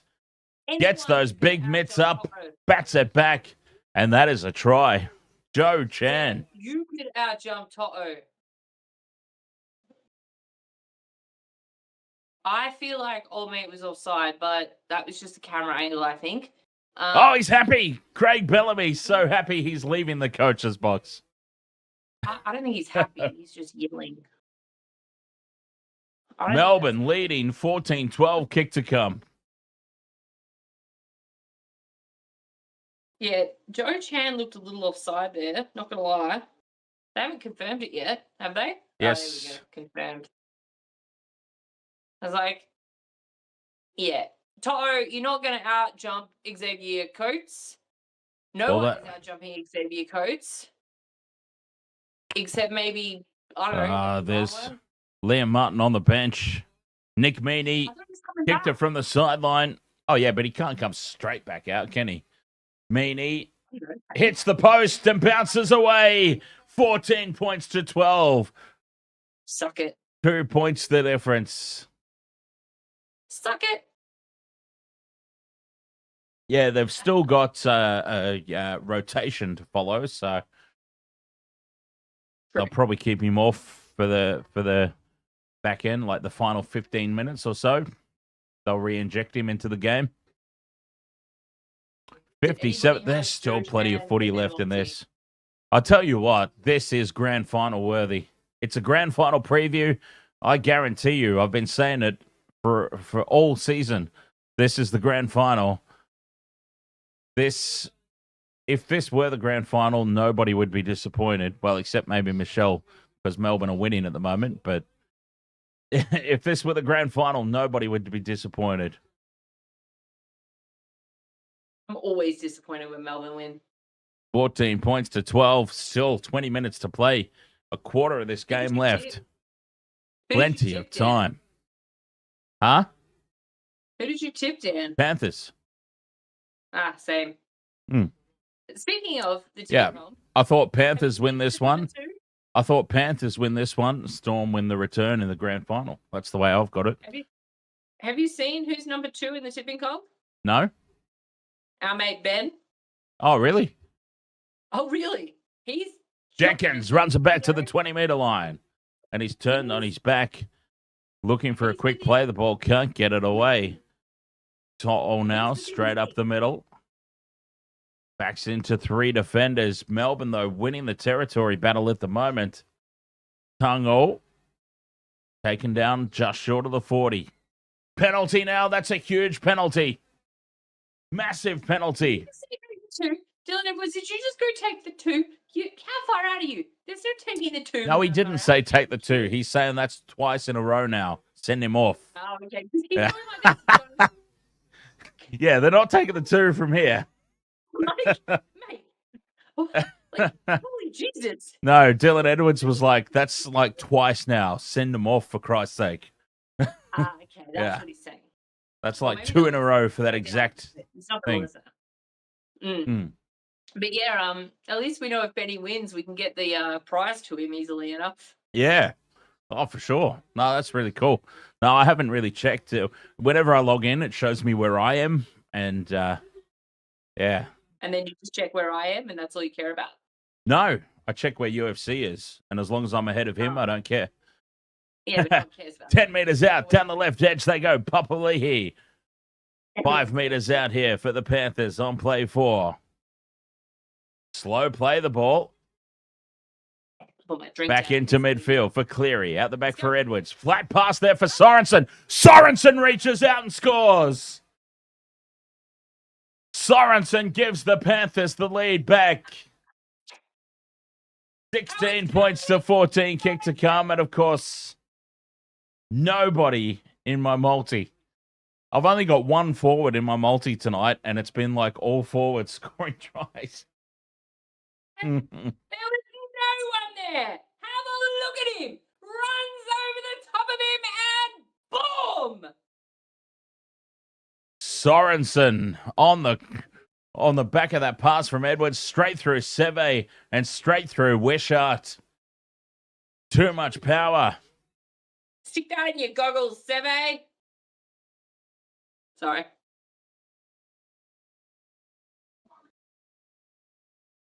That was crucial for the Panthers. The Storm were really starting to get on top with the momentum. Off the back of that intercept, they went back to back with tries, and yeah, honestly, I guess any lesser team, the floodgates probably would have opened, but not the Panthers. My downfall in the tipping this year is started with round one, basically, because I very confidently picked the Raiders to win the wooden spoon, and I've basically not picked the Raiders. I've not given myself a chance at a perfect round any single week because I keep picking the Raiders to lose, and the freaking bastards just won't lose. Well, they'll lose next week to the Panthers, but I digress. Come on, Cleary. Nathan Cleary lines up this shot at conversion. Oh, piece of piss, this one. Easy kick from just to the right of the post. Good Lord. Puts it down the middle. You can't jinx a piece of piss. 18 points to 14. You can. Ask Ben Eichen. Who?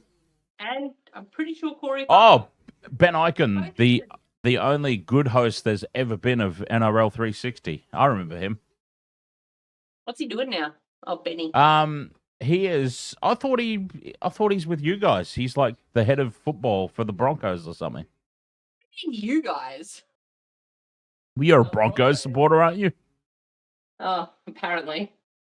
What do you mean, apparently? Have you given up on them, have you? I gave up on them in like round 4. Come on. Ben Eichen. He is. Oh, update on Liam Martin. Was he out? He's not back on, so I'm going to assume they're going to arrest him. It's all good. He'll be back at some point. Yeah, they're holding him out for the last 15, I reckon. He'll be back in a couple of minutes. 18-14, Panthers now suddenly with all the running.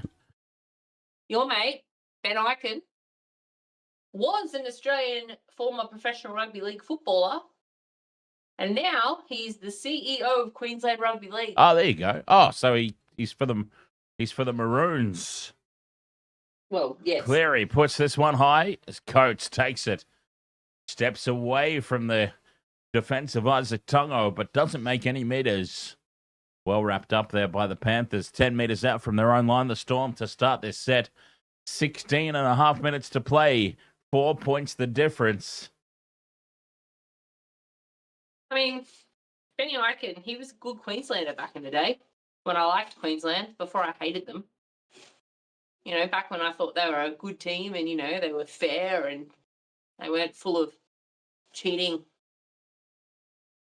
bags of hot air. Wishart dummies. Take them down. Fifth and last. 40 out from their own line here. The Storm. Pezzett down the short side. Gets good purchase on this. Awkward take at the back, but Edwards does well. Takes it over the shoulder. Offloads now for To'o. To'o tries to get on the outside of Seve. Seve and his goggles. Brings him down. Game Mel says, let's go Storm. So, I have a question. These purple wearing chumps are in the grand final. Am I allowed to do the grand final? Oh. I need a special mute button. I'm going to come and join you in the room, so you can't mute me. You'd have to, like, hit me with your walking stick. Oh, well, I'm willing to do that. I'm willing to do that if you cross the line. Let's see what'll happen if you try to hit me with a walking stick. Fifth and last hit, Cleary from 35 out, puts it high. Hangs up in that slight breeze, but what a take in the back. Anderson's carpets with the take. The home crowd doesn't like it. They feel like there was an escort there. It might have been, but they're not blowing up too bad. Have either team used their captain's challenge? I don't think they have. No, nobody's captain's challenge tonight. Yeah, that wasn't an escort. Jenkins wasn't looking. He ran straight into him. 18 points to 14. 14 minutes left to play. Grant Oh, appealing to the referee for a penalty for some reason. Now it opens up in midfield. Here they come, the Storm. Inside ball for Itikimanu. Itikimanu doesn't have the pace. He's taken down 20 metres out, but front foot ball. Numbers at the wazoo to the left. Here they come. 72 on 1. Seve spins out of contact. Oh, he might have put his left arm in touch here, Seve. He might have put his left arm over the sideline. It's gone up as a try. Melbourne have broken out. Frustrated with himself. Check the replay here. Marion Seve, his left arm gets dangerously close to the sideline. Melbourne from halfway, break right. They open the Panthers up through the centres. Back in field to Itikimanu. Quick play the ball. Big overlap to the left. Seve. Let's see. He spins out of the tackle of geez, he's over. This is going to be close again. Watch that left hand. I think he's across the line, though. Watch the left hand. Oh, he keeps it in the field of play nicely. that's a muddy corner of the field. It looked for all money like he was going into touch. Spins out of the tackle of To'o. To'o is so angry at himself. Oh, he is. He's furious. Oh, wait. Yes, ball to the line. Marion Seve with the try, and we are all locked up. Is that ball down? That ball looks Yeah, like... try confirmed. Where's the try confirmed? Oh, by me. Okay, by you, the try is confirmed. That ball looks like it is still held up when he goes over the sideline. They're not going to try confirmed. Of course the try is confirmed. It's Melbourne. What do we expect?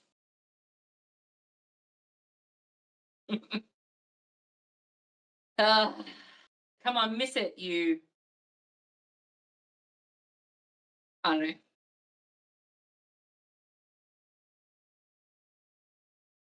Oh, God, shut up, Slater. My God. Come on, Cleary. Pull out some last-minute magic. Bellamy still looks like he's about to have an absolute fit up in the coaching box. How is he never happy? Nick Meaney from the sideline. How has he not had a heart attack? He's had a lot of practice here tonight. Nick I Meaney don't understand. moves in. Favoured side for a right foot kicker. He hooks it to the left horribly, and it's 18 all. We couldn't possibly have golden point, could we? 18 points apiece, 12 minutes to play. 2 multis on this game, and they both suck. DJ Shack says 4 tries to 3, but the scores are tied 18 all. Yep, it's honestly, it's been a goal kicking nightmare.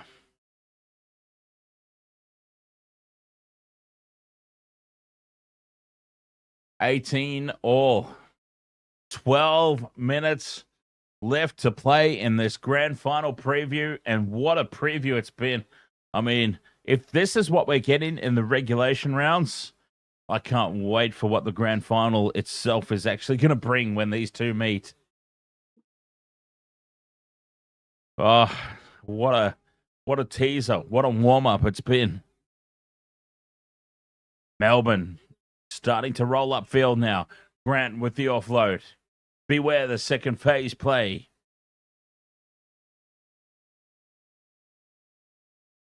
$11 minutes left to play.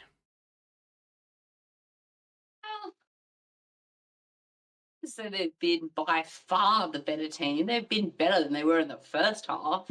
Mesa Marks. Ahoy there. Come on, Panthers from PNG. 5th and last for the Storm. Short side for Pezzett. Puts it high. Taken at the back by the Panthers. Jenkins looking for the quick play the ball. Couldn't get it away. Casey McLean outside the red zone. Why don't we talk about this after the game? Oh. Down the short side, Jenkins goes again. Here comes Liam Martin in the last 10 minutes. As expected, He'll have a big last stint. This will change things for the Panthers. I mean, it's been obvious in the middle. It's been obvious that Martin's been off the field. Yeah, but if he's carrying an injury or harboring anything he feels it could be an injury, then... Fifth and last. Cleary puts the kick up. It's been taken by Martin. Straight back on the field. He can't get the arms free. Liam Martin, 5 meters out from the line. He's tackled. Oh, he almost made an immediate impact. Okay. Yeah. 5 meters out from the line. Storm play it on the handover. Oh, God, this game going down to the wire. If, for whatever reason, this is not the grand final, rugby league and the NRL fans lose. This has been... Because you've got to think, like, Jerome Hughes will be back. Isaiah Yeo will be back. Both teams will be stronger. It'll be even more intense. Oh, bring it on. I'm excited. I know that it doesn't involve my team, but my team sucks. So this is the best I can hope for. A low flat kick in behind Edwards. He touches it, so he's got to pick it up. He can't let that go into touch. Oh, and he loses it, Edwards. It's picked up by the Storm. Jenkins pins it over the sideline. What a huge mistake from Dylan Edwards, of all people. He drops it in contact, and Melbourne on the attack have a full set of 6. Oh, he was looking to offload. He was looking to force the pass there, Dylan Edwards. Why would you pass? Jenkins was going to get hammered by Pezzett.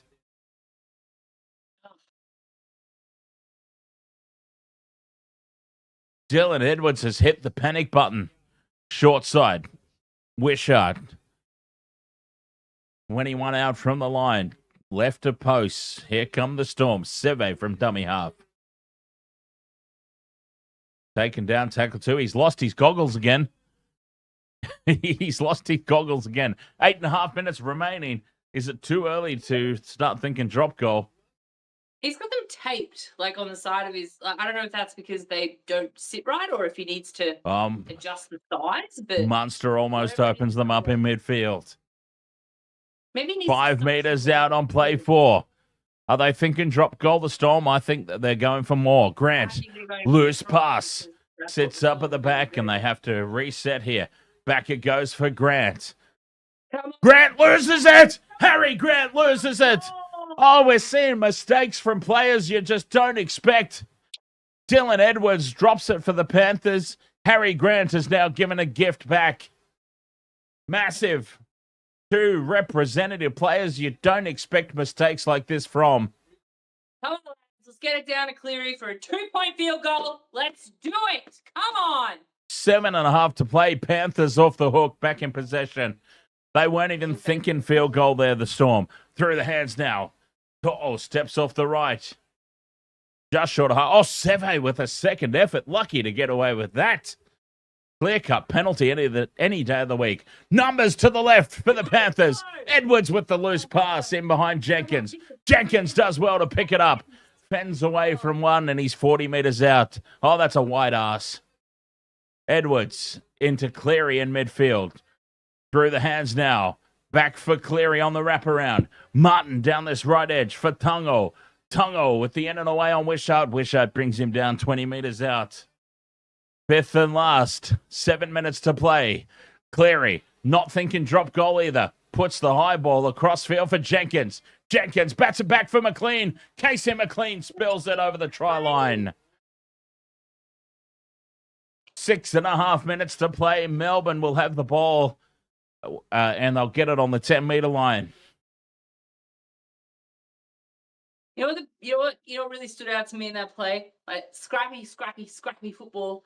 But well, what we're seeing is panic. We're seeing panic from both teams. You've got Cleary, scrappy throws, and then Cleary just grabs it and just calmly tosses it away. Like he doesn't look like he's scrappy in any of that play. We're seeing panic from both teams.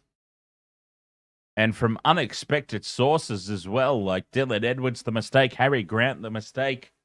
He couldn't have done that for Queensland, could he? Through the hands now. Munster. Dummies. Brings it outside the 30. Tackle 4. This is a good defensive set from the Panthers. 5th and last. Melbourne are inside their own 40. Hell. This is a massive set. 5.5 to play. Back to Pezzett. Steps outside the 40. He gets good angle on it. And it sits up for Edwards at the back. Edwards now returns at 25 out from his own line. And he's brought down 18 all, 5.5 left. All from a standing start. They're up quickly on him. Greg Toya. Ahoy. Ahoy, Greg. Nice to see you again. Come on, Panthers. Few minutes remaining, please, boys. Any relation to Robert? Oh, I've always wondered that, but I've never actually asked, I don't think. Oh, there you go. Greg Toya. Any relation to Robert? Talangi down the short side for McLean. Casey McLean can't get through the tackle. Well wrapped up there by Nick Meaney. 5th and last. Cleary from 30 out. Again, no thought of drop goal. Puts it high. Munster takes it and surrenders in the tackle. 5 meters out from the try line. 4.5 to go. The Panthers are not even thinking drop goal. Melbourne weren't thinking drop goal with 8 minutes to go. No. I think what's happened. I think what's happened here is both teams realise 1 point is not going to be enough against this opposition. Both teams realise it. Grant scoops it up. Wishart takes the tackle. They're 4th and still inside their own 30-metre line here, the Storm. Panthers are owning the late territory. 5th and last. Down the short side for Munster. From inside the 40, stabs it over the top, and it sits up for Edwards. Edwards returns it outside the 20. Heads back infield, and the Panthers 30 metres out from their own line. Jenkins only makes 1 metre. That's the heart, David Mel. I feel like both teams have had opportunities, in fairness, but it's too early. They've decided it's too early to have a crack at drop goal. Obviously, if you miss, 7 tackle set for the opposition, right? You don't want to give that away with so much time remaining. Edwards on the wraparound. Now Tungo, who's been very quiet tonight. Tungo back in field. Gets it away for Cleary again, and they're up quickly on Leota. Leota bumps off the tackle. Gives it to Tungo. Opens up for Edwards in midfield. Edwards needs support. He's got Kenny. This is the chance now. 3 minutes to play. 5th and last. Edwards back for Cleary. From 30 out in front of the post. Snaps it. Cleary puts it over. But they're going to call a penalty. Oh, there's a penalty. The Melbourne Storm player bumped himself off of the Panthers. There's a captain's challenge incoming. Can you challenge that, Cleary? Because I would. Nathan Cleary's captain's challenging. Oh, this is a big moment in the game. 2 minutes 40 to play. He's kicked it.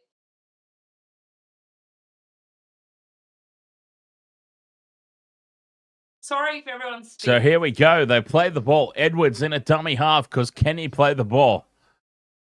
Okay. Moses Leota moves across and blocks Harry Grant.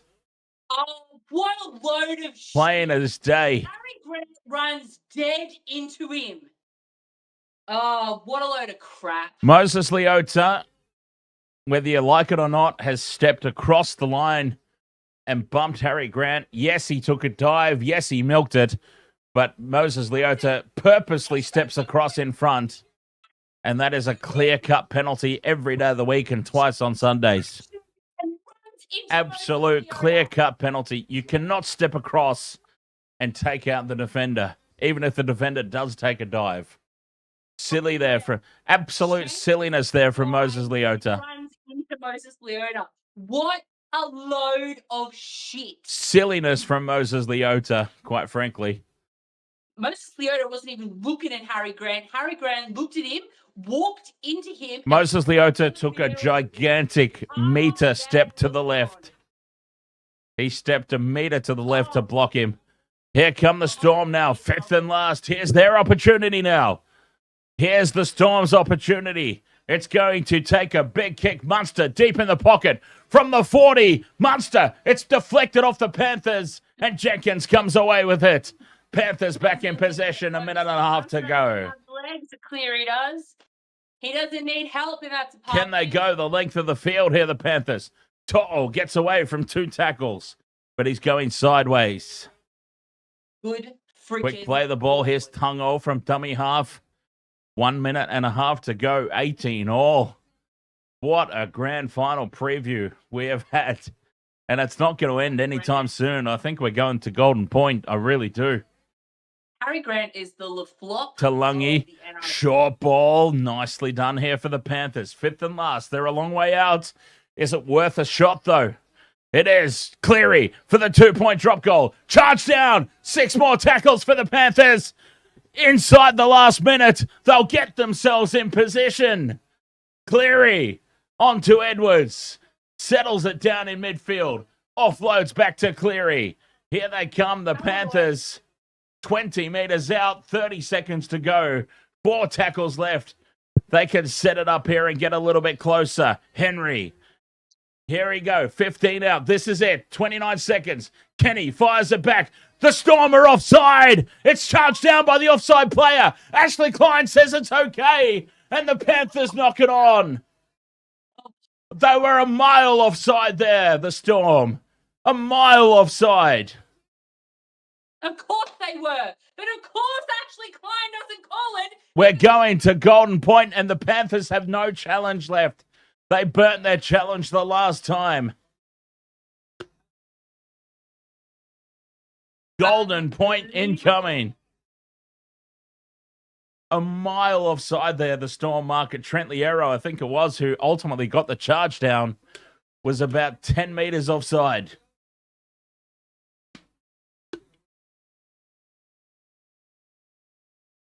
Golden Point. Here we come. Well, Moses Leota needs to take a long, hard look at himself if the Panthers ultimately lose this game, because they had it won. He did not need to bump Harry Grant off. He didn't bump Harry Grant off. Take your goggles off and look at the replay tomorrow.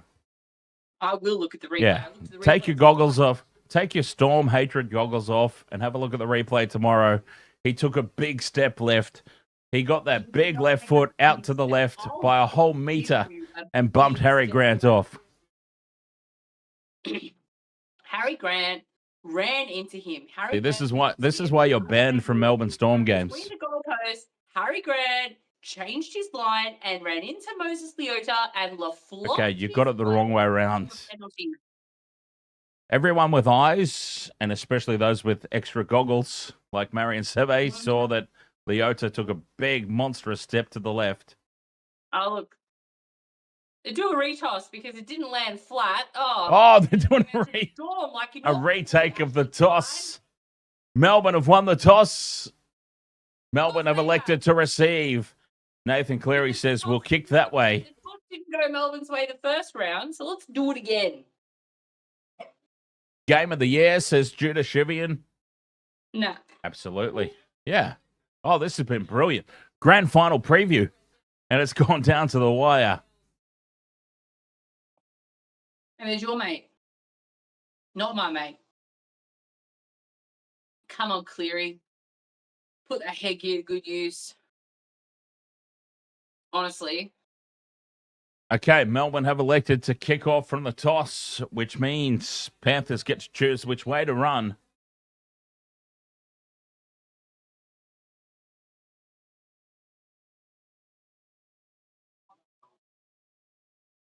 Sorry, UFC, you're never going to get on a good side, mate. You're too far done.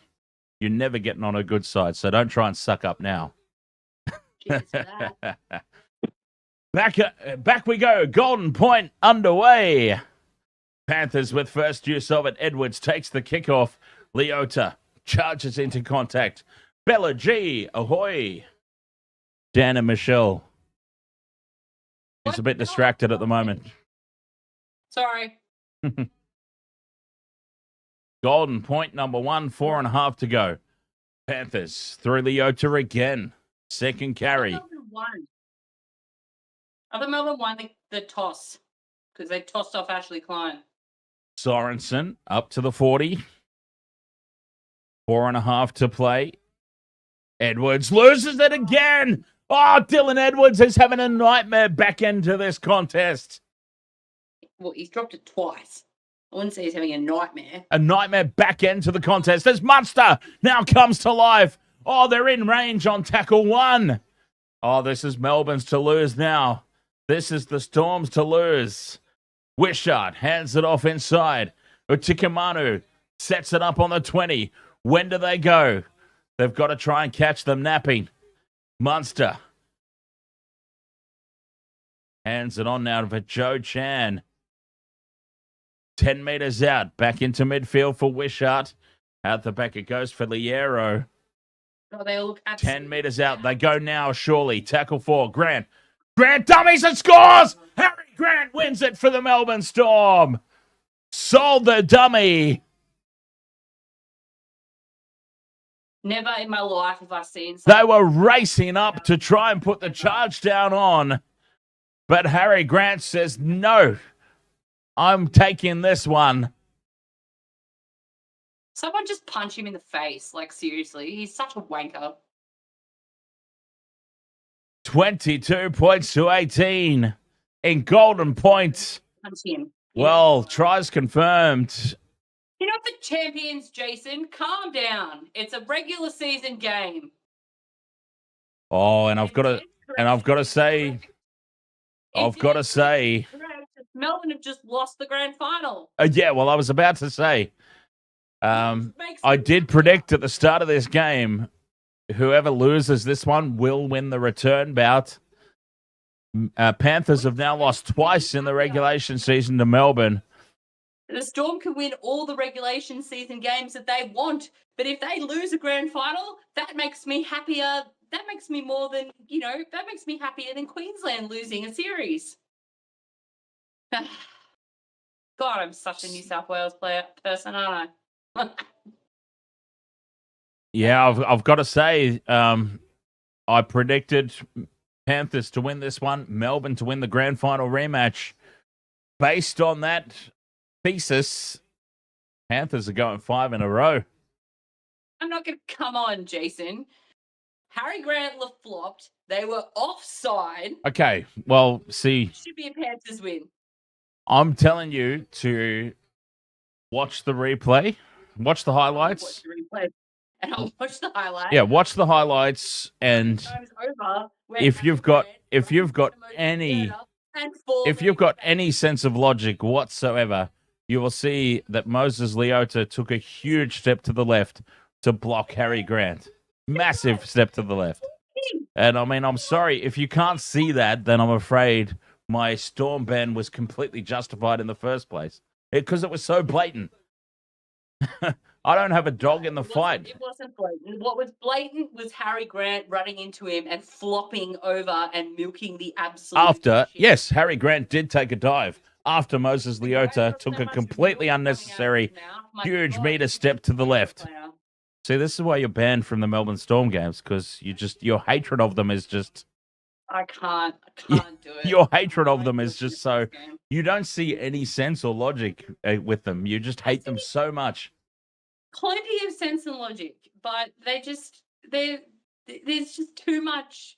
You are the only person in Australia right now watching this game that thinks that wasn't justified. No, I'm not going to be the only person in Australia who thinks that the Penrith Panthers were robbed. I can give you that one right now.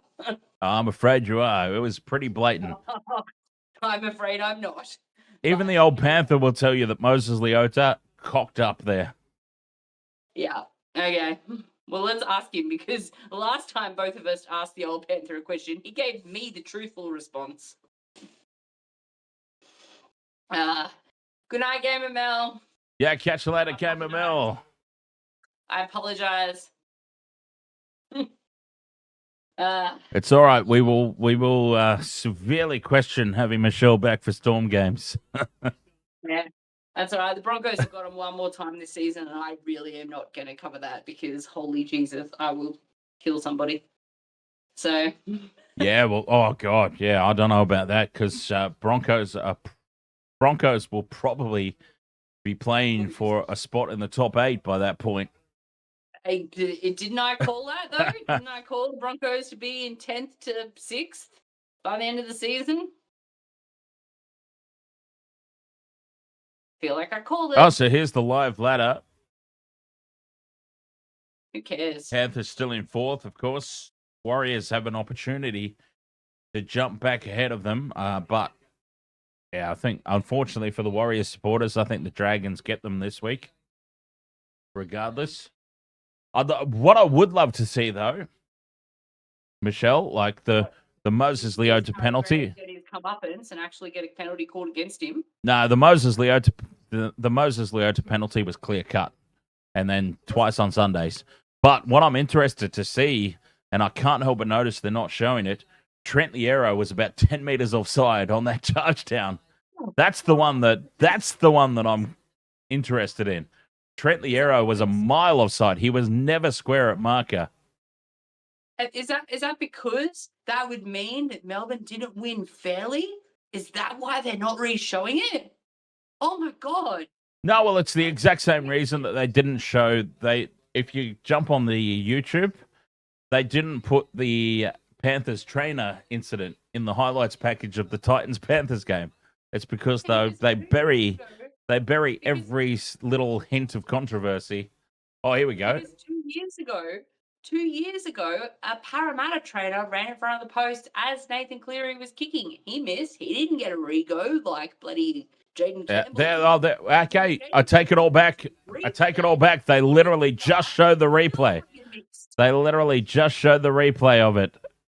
And, yeah, I still feel like he was offside, but they did actually show the replay of it. Yeah, literally, like, offside. They won't replay the Well, they literally just did. They just did, is what I'm saying. You need to listen to me for a second. They literally just showed the replay. But you need to listen to me. Yeah, they just showed the replay, though. About the whole Panthers trainer thing, completely forgetting that it happened to the Panthers 2 years ago. Like, literally within the last decade, it happened to the Panthers.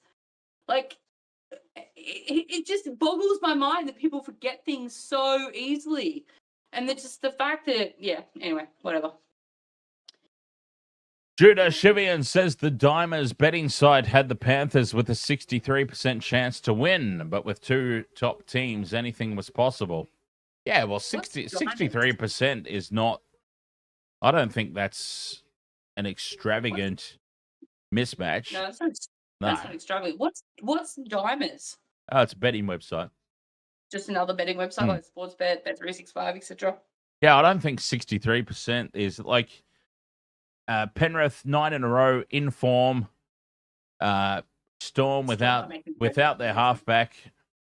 Okay, like that. It doesn't take into account that the Panthers don't have a home ground this season. But yeah, I think 63% was pretty fair. I think 63% was fair for the Panthers. They had their opportunities. They should have had that game wrapped up in the first half, basically. Ultimately, what it comes down to, I mean, Penrith won't be complaining about Harry Grant having a dive when Moses Leota stepped in front of him. They'll be thinking, how did we not have this game sewn up with our first half domination? That's what they'll be looking at. Because, yeah, because they're not... They're four-time premiership winners. Should be 5-time premiership winners already. They're not looking for excuses. They're not looking for excuses at all. They'll be like, how did we lose this? In that first half. That's how we lost this. They put Ashley Klein on as the ref. That's how we lost it. No. No, you've got to take the referee out of the equation. The great Richie McCaw always said, when the All Blacks lost under dubious circumstances, the great Richie McCaw always used to say, well, we need to be better at putting ourselves in situations where that sort of stuff doesn't matter. He never once blamed the referee for a loss. He said, we need to be better at getting ourselves in situations where those sorts of calls don't matter. We need to be far enough ahead. How many times has that happened to the All Blacks where they've won in dubious situations? Never. Probably not as many as the Melbourne Storm. They lose in dubious situations a lot, is what I'm saying. They probably haven't won in as many as the Melbourne Storm have, but just saying. Exactly, DJ Shaq. There were some controversial calls that hosed the Panthers, but that's the thing. You can't blame the ref. Dylan Edwards, 2 massive mistakes in that game that you just don't expect him to make. No, you don't. And he shouldn't have. But he did. And I'm not blaming the ref for Dylan Edwards dropping the ball.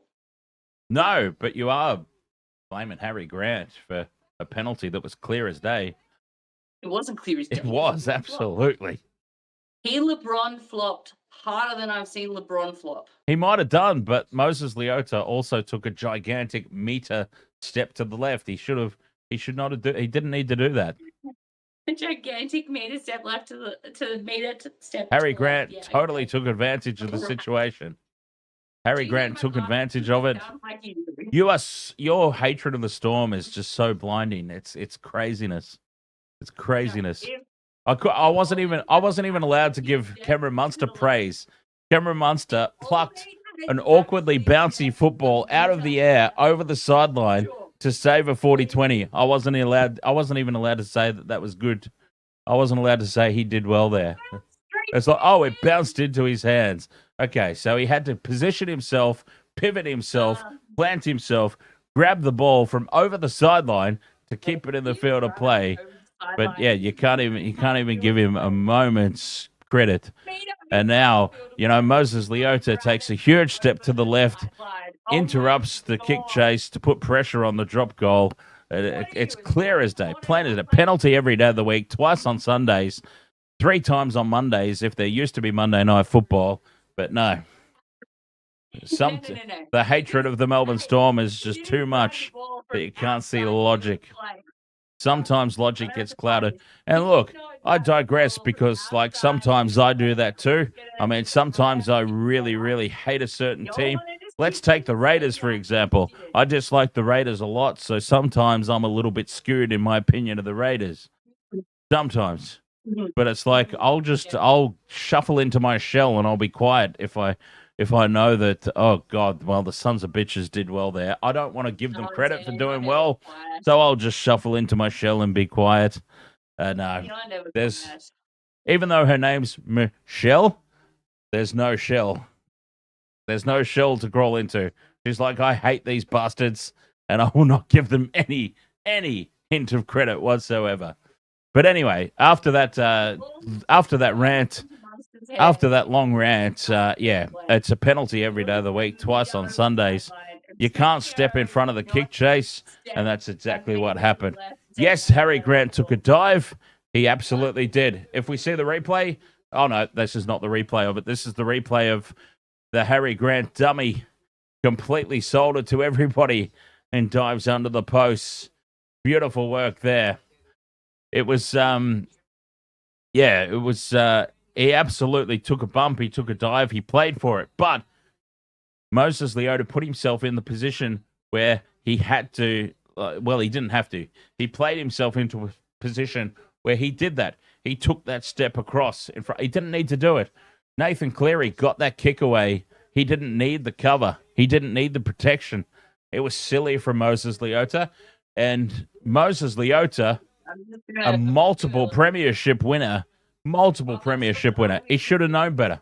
He's a representative player. He's played international rugby league. He's won premierships. He should know better than to disrupt a kick chase. Uh-huh. It's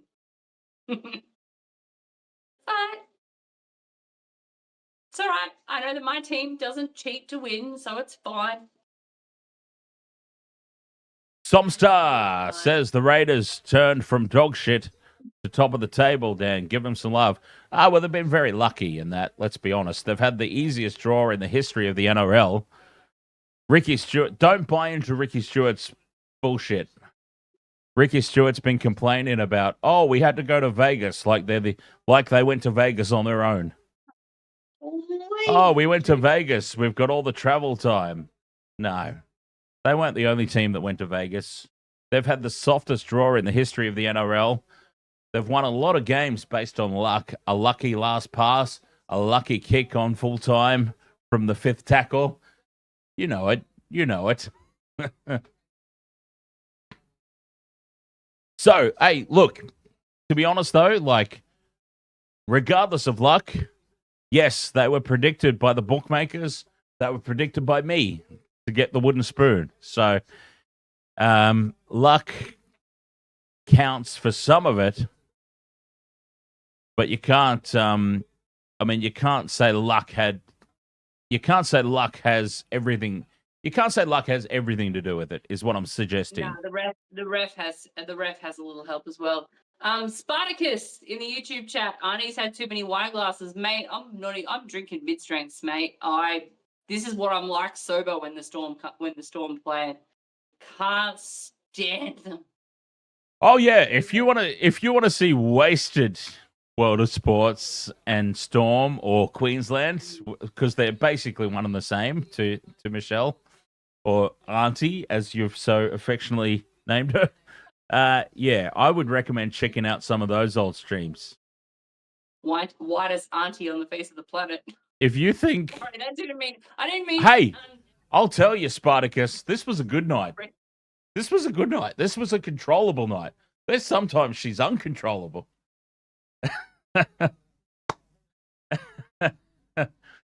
Ishmael says, I am so upset about the player who disturbed Cleary's 1-point field goal. You and me both, Ishmael. All right, so there's two people in Australia that think it shouldn't have been a penalty. You were right, Michelle. You did say you wouldn't be the only one. There's two people. There's two people in Australia that don't know the rules and think it shouldn't have been a penalty. Oh. Jace says, Auntie. Nice. You're going to get slapped, Jace. He likes it too much. I'll let Paula do that.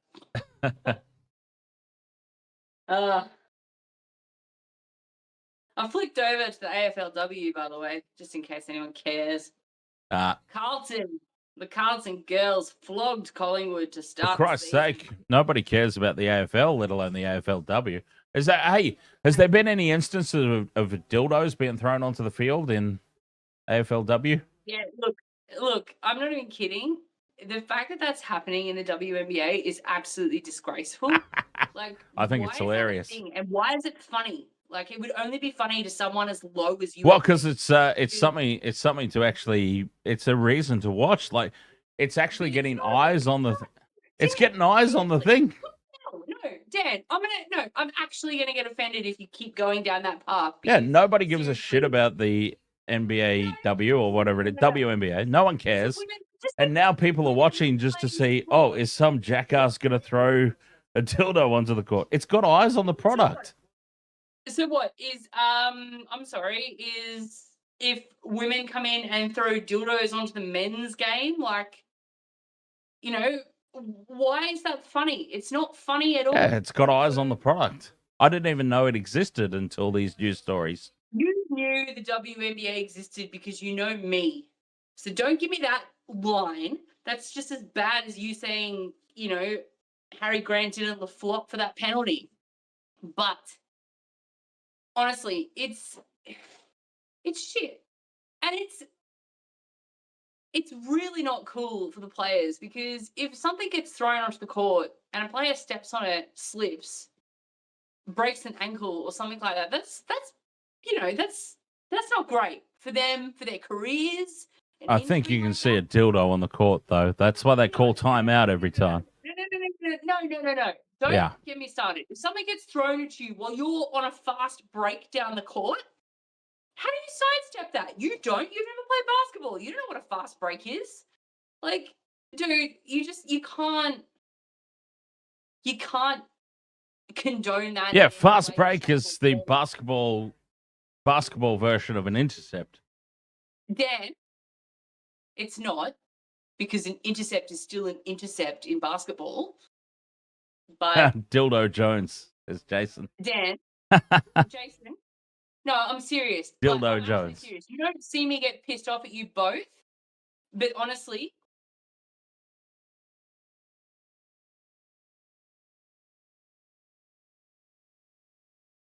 and DJ Shaq is backing me up right now because no one should be thinking that that is funny. It's a disgrace. It's offensive. These people are out there. These women are out there. You know, they're trying to make a living, just like men did. Why can't they be afforded that opportunity? What is so wrong with women trying to make themselves a name in a game that they love? Like, I'm literally asking you that question. No one said anything was wrong with it. I'm just saying it's brought more news and more eyes onto the product. You agree with it. You think it's funny, which means you're condoning it. I'm telling you not to laugh at it, not That's to pretty condone funny. it. To say that it's crap. Nobody knows it exists. This has brought it into mainstream news. They should embrace it. Did they actually put? Is it a thing that actually happened? They put nets up.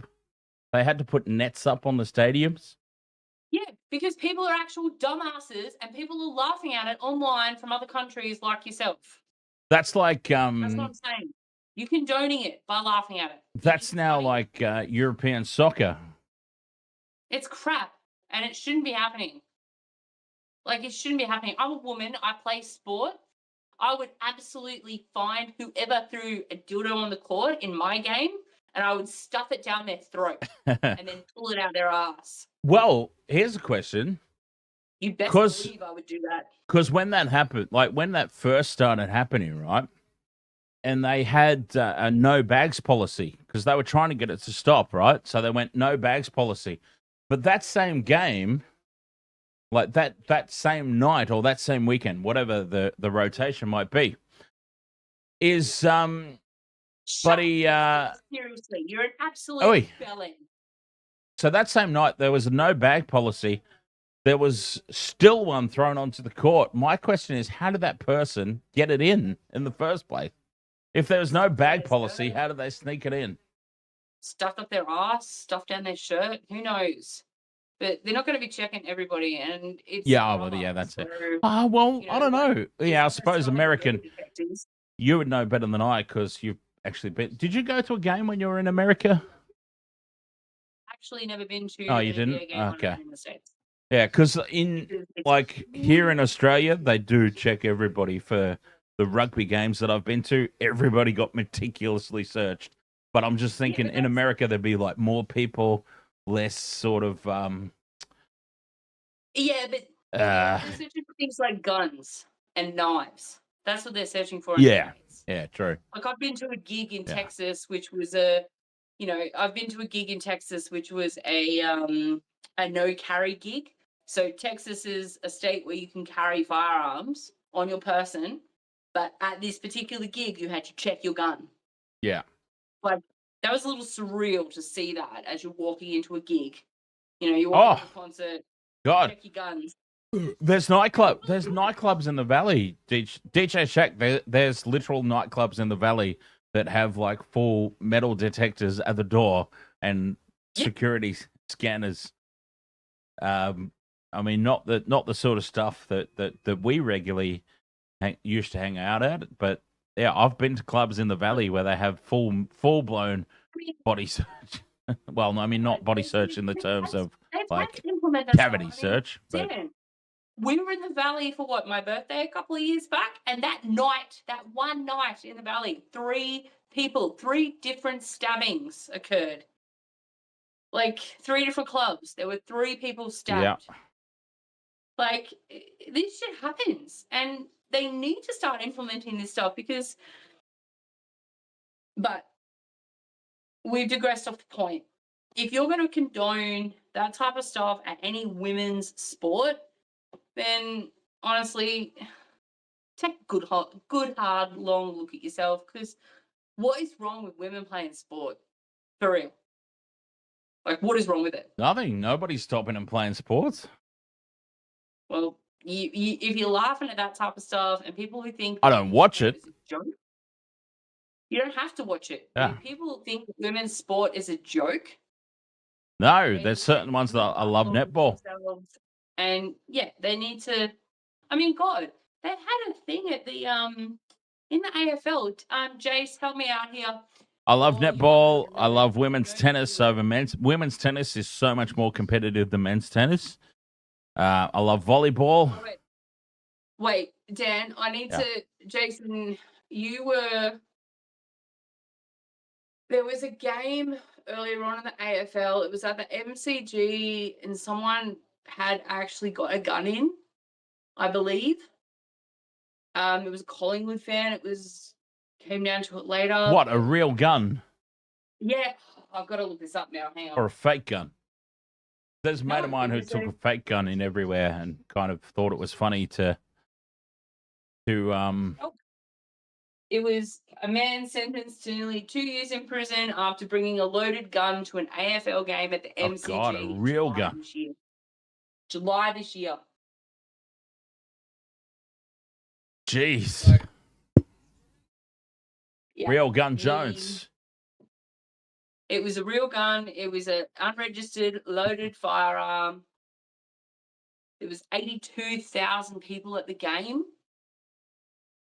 Like, yeah, the guy got 2 years in prison. This is in Australia. This shit happens. Like, and it's so effed up that it does, because sport, like, I may hate the Storm and Queensland with an absolute fire of 1,000 suns. I hate both of those teams.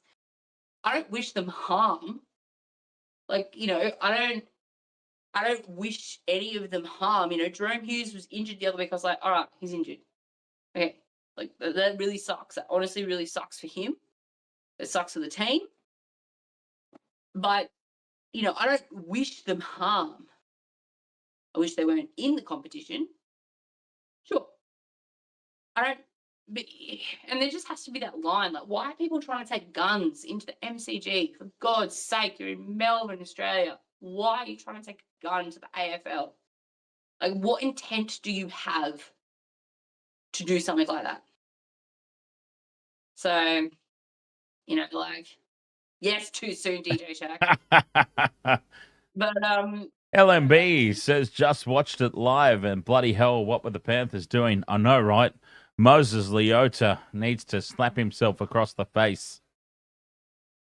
yeah, I did say someone punch him, but you know what? I punched someone on Tuesday night, so you know I'm not proud of myself for doing that either. So What? Hey, what? Hang on, what? what? I didn't catch it. What did you say? Nothing. I didn't say anything. Oh, you punched on. I remember one No. time. Yeah, I remember one time. This chick kept trying to shepherd me off the ball. All right. Yeah. She was pissed. Oh no, I was just going to share a story based on that of when I got the punch on in my juniors. Not well. Into the back. You're obviously not playing juniors, but I'm saying my story was. She deserved. Well, you did say that you did say that you body checked. You did say that you body checked her. Yeah, like Nas would. I Nelson Asophila Solomona, whatever his fucking name is. Yeah, I Nelson. nassed that chick. Yeah, Big Nas. I wasn't playing tonight, incidentally. Basketball game. He wasn't playing tonight, incidentally. Yeah, he wasn't. Is he injured? He is injured, isn't he? Or is no? He's not. Oh, he's out of favor. No, he's out of favor. Craig Bellamy hates him. Bellamy I hates thought him. he was suspended. No, he's out of favor. He's available. Bellamy just doesn't want him. Hates him for some reason. Yeah. Nelson Asofa Solomona. Mm. The worst moustache in the NRL next to Karen Munster's. What? Oh, he was just. He has a moustache? He does in that photo. Looks like a Maori Hitler. What?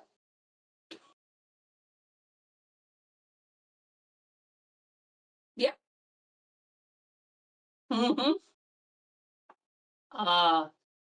UFC, like, seriously, why would you even bother going there? Because no one knows that that's the truth. No, actually, everyone knows that you're lying. So why would you even bother? So don't pay it, Jason. Jesus Christ. What are we doing? Because I don't know. There's 2 games left. No, there's no games left for tonight. I'm watching the AFL right now. Who's playing tomorrow? I know the Warriors are playing tomorrow. Oh, in the NRL. Warriors and the Dragons and the Roosters and the Bulldogs. Oh, that should be a fun one. Ooh. I've tipped the Roosters in that. It's not funny, Jason. Did tipped the you? Roosters in that. Yeah. It's the Roosters at the back end of the season, they're sort of like those young boys that Chuck talks about. You probably need to add more context to that because my word, Dan, that was a fine line. Them young boys, they're coming. So the Roosters, led by Teddy, they're in a must-win situation, and I feel like that little bit of panic and that little bit of desperation for the Roosters is. Of course, they're fighting for the. They're fighting for the season, Michelle. Fighting for their season. 100%. But there's about 3 teams that are playing for their season. I reckon. Wait, what's the ladder? Where's the ladder? All right, let's. Yeah, actually, this will be very nice clippable content. Let's get your top 8 prediction. Give us your top 8 prediction. Right now? Yeah. How's it going to finish? Okay, so based on whom they're playing, obviously you got the Raiders, Storm, Panthers in the top 3. Panthers in the top 3? Huh? Did you say Panthers in the top 3? Yes. Even after they lost tonight. So you've got the Bulldogs just completely shit in the bed. Yeah, well, I mean, as I said, they're playing the Roosters tomorrow night. The Roosters got to win. All right, so you got the Bulldogs losing tomorrow and then completely shit in the bed thereafter. The Roosters are in 9th. The Dolphins are in 8th. The Roosters. What do you get? Wait, do you get 2 points or 4 points for a win?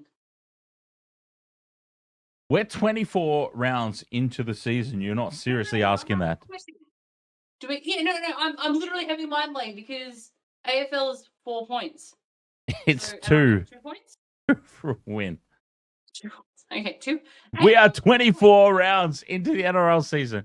Now, I can forgive you for not knowing that Valentine Holmes went to the Dragons, but to not know that it's 2 points for a win in the NRL. 24 rounds in. How many years into the NRL? Yes. Yeah. Forget about rounds. How many years? You're the reason I got back into this shit, for Christ's sake. I do not give a toss about rugby league until Michelle dragged me back into Origin nights and made me care again. I'll never forgive her for that. Making me care again. And now you get paid for a night. Getting me to care about rugby league. Yeah, I didn't need to care about rugby league again. Wasted World of Sports would still be a thing with rugby union. It actually gets more numbers. But I digress. And wrestling makes more money. But I digress again. Digress Jones twice. Double digress Jones. Okay. So between 4 and 8, there's like Jesus. 2 games. 4 and 10, there's 5 games. No, not even 5 games. 5 points. So the Roosters, they're going to want to beat the Bulldogs to get back in touch. The Broncos are going to want to beat the Dolphins to continue their tenuous hold in the top 6. But I think the Dolphins will do it against the Broncos. Oh. And that just puts wow. If the Broncos tank to the Dolphins, which I feel like they will. Have you tipped the Dolphins? I have. Okay, I'm switching my tip to the Broncos then. I tipped the Dolphins initially, but I've got to try and make points up. I'm switching to the Broncos. So the Dolphins, the Roosters, and Manly are against who's Manly? Manly is against the Tigers. So Manly should win that one. They Okay, should. the way that she just no-sold that reaction, I think she has actually secretly picked the Broncos. No, I think she have picked the tipped Dolphins. Broncos. I've gone back and Chat forth. room, I have chat gone room. back She and picked the forth. Broncos, didn't she? I'm not going to fall for that one. I'm sticking with the Dolphins. Chat room, chat room. I've tipped the Dolphins. No, sell Jones. And I look, Manly win against the Tigers. The Roosters win. The Roosters got up to 28 points. The Dolphins win. They got up to 28 points. Then you've got the Broncos. Oh, wait, Sharks lose. Who are the Sharks got? It doesn't matter. They'll lose. Sharks. Oh, Titans. Yeah, they'll lose. They should win. Well, yeah, well, they probably should, but they won't. They should win. So They that should, puts the but they won't. Broncos, the Dolphins, the Roosters, and Manly all on 28 points. Like that's if you know the Dolphins win, the Roosters win, Manly win, which they all should. The Sharks jump. Well, 30. Manly's not 100%. Warriors will not lose. They're going to stay the same. The top four is not going to move after this weekend, really. No. Oh wait, have the Storm gone back up to? Oh, if now? if the Warriors beat the Dragons, they'll reclaim fourth spot. That will be the only change in the top four. They will. Okay, so if the Warriors win, they'll go back up. Which they won't, by the way. Fourth, dropping the Panthers down to 5. Which they And then won't. The Broncos, Sharks. The Sharks should win, popping them up 6. And then the Broncos, Dolphins, Roosters, Manly will all be on the same amount of points. And I said it. The Broncos are going to finish between 10th and 6th. Like, it's just... Way to narrow it down. We've lost Renault, we've lost Cobbo, we've lost Mann. I love how you've like confidently narrowed it down. So like I'm like Storm Panthers grand final. You're like, here's my prediction. Anywhere between these 6 spots. Oh, hang on. What did you say? 4 anywhere between these 4 spots. Look, I'm not going to go with a Storm Panthers grand final because you know how much I hate Melbourne. Yeah, well, you so would absolutely I hate don't that want to give for them the sure. benefit of that doubt Yeah. or any credit where it's not due. Raiders and Bulldogs, you discount them so much, and you probably shouldn't, and you've already admitted that you probably shouldn't with the Raiders. Yeah, look, it's a tough season to call. But I think we can safely say that, well, I mean, if the Dragons win and the Seagulls lose, then that helps the Dragons' cause. The Tigers win and Manly loses. I mean, I don't really think anyone from 13 down is going to be threatening the top 8. That's Para, North Queensland, Newcastle, Rabbitohs, and Titans. I don't think any of them are going to be anywhere near threatening the top 8. Yeah. But I feel like my top 8 prediction, can I do it in no particular order? Because I really have no idea what order they're going to finish in. So this was your top 8 prediction for season 2024 or Raiders, Storm, Bulldogs, Panthers. I'm going to go Roosters, Manly. So Raiders, Storm, Bulldogs, Panthers. I feel like the Roosters and Manly will be in there as well. Sharks probably. And then it's between the Broncos and the Warriors, and it's just whoever's really going to fall off the arse in that one. And it could be the Broncos. We don't have the experience in the halves, so Warriors could just tip us. So Panthers, Storm, Bulldogs. you still got Ben Hunt. Raiders. So You said we don't have the experience in the halves. Ben Hunt shifts out of hooker into the halves. with who? Eh? With who? Oh, with who? Well, They can either put Corey Pakes in or Billy Walters shifts from hooker to in the halves. Yeah, Billy Walters maybe, but they're not going to do that. Madge isn't going to do that. And Why not? Corey Pakes Why doesn't wouldn't you have put the Billy experience Walters? because he doesn't have the faith in Billy Walters for whatever reason. He does not have the faith in him. He might have to bring the faith in him now because He's had in those injuries. Billy Walters has played a crucial role in the Broncos season this year. I wouldn't necessarily played a say crucial role that. in my multis. I wouldn't necessarily say that Madge has no faith in Billy based on how he's used him this year.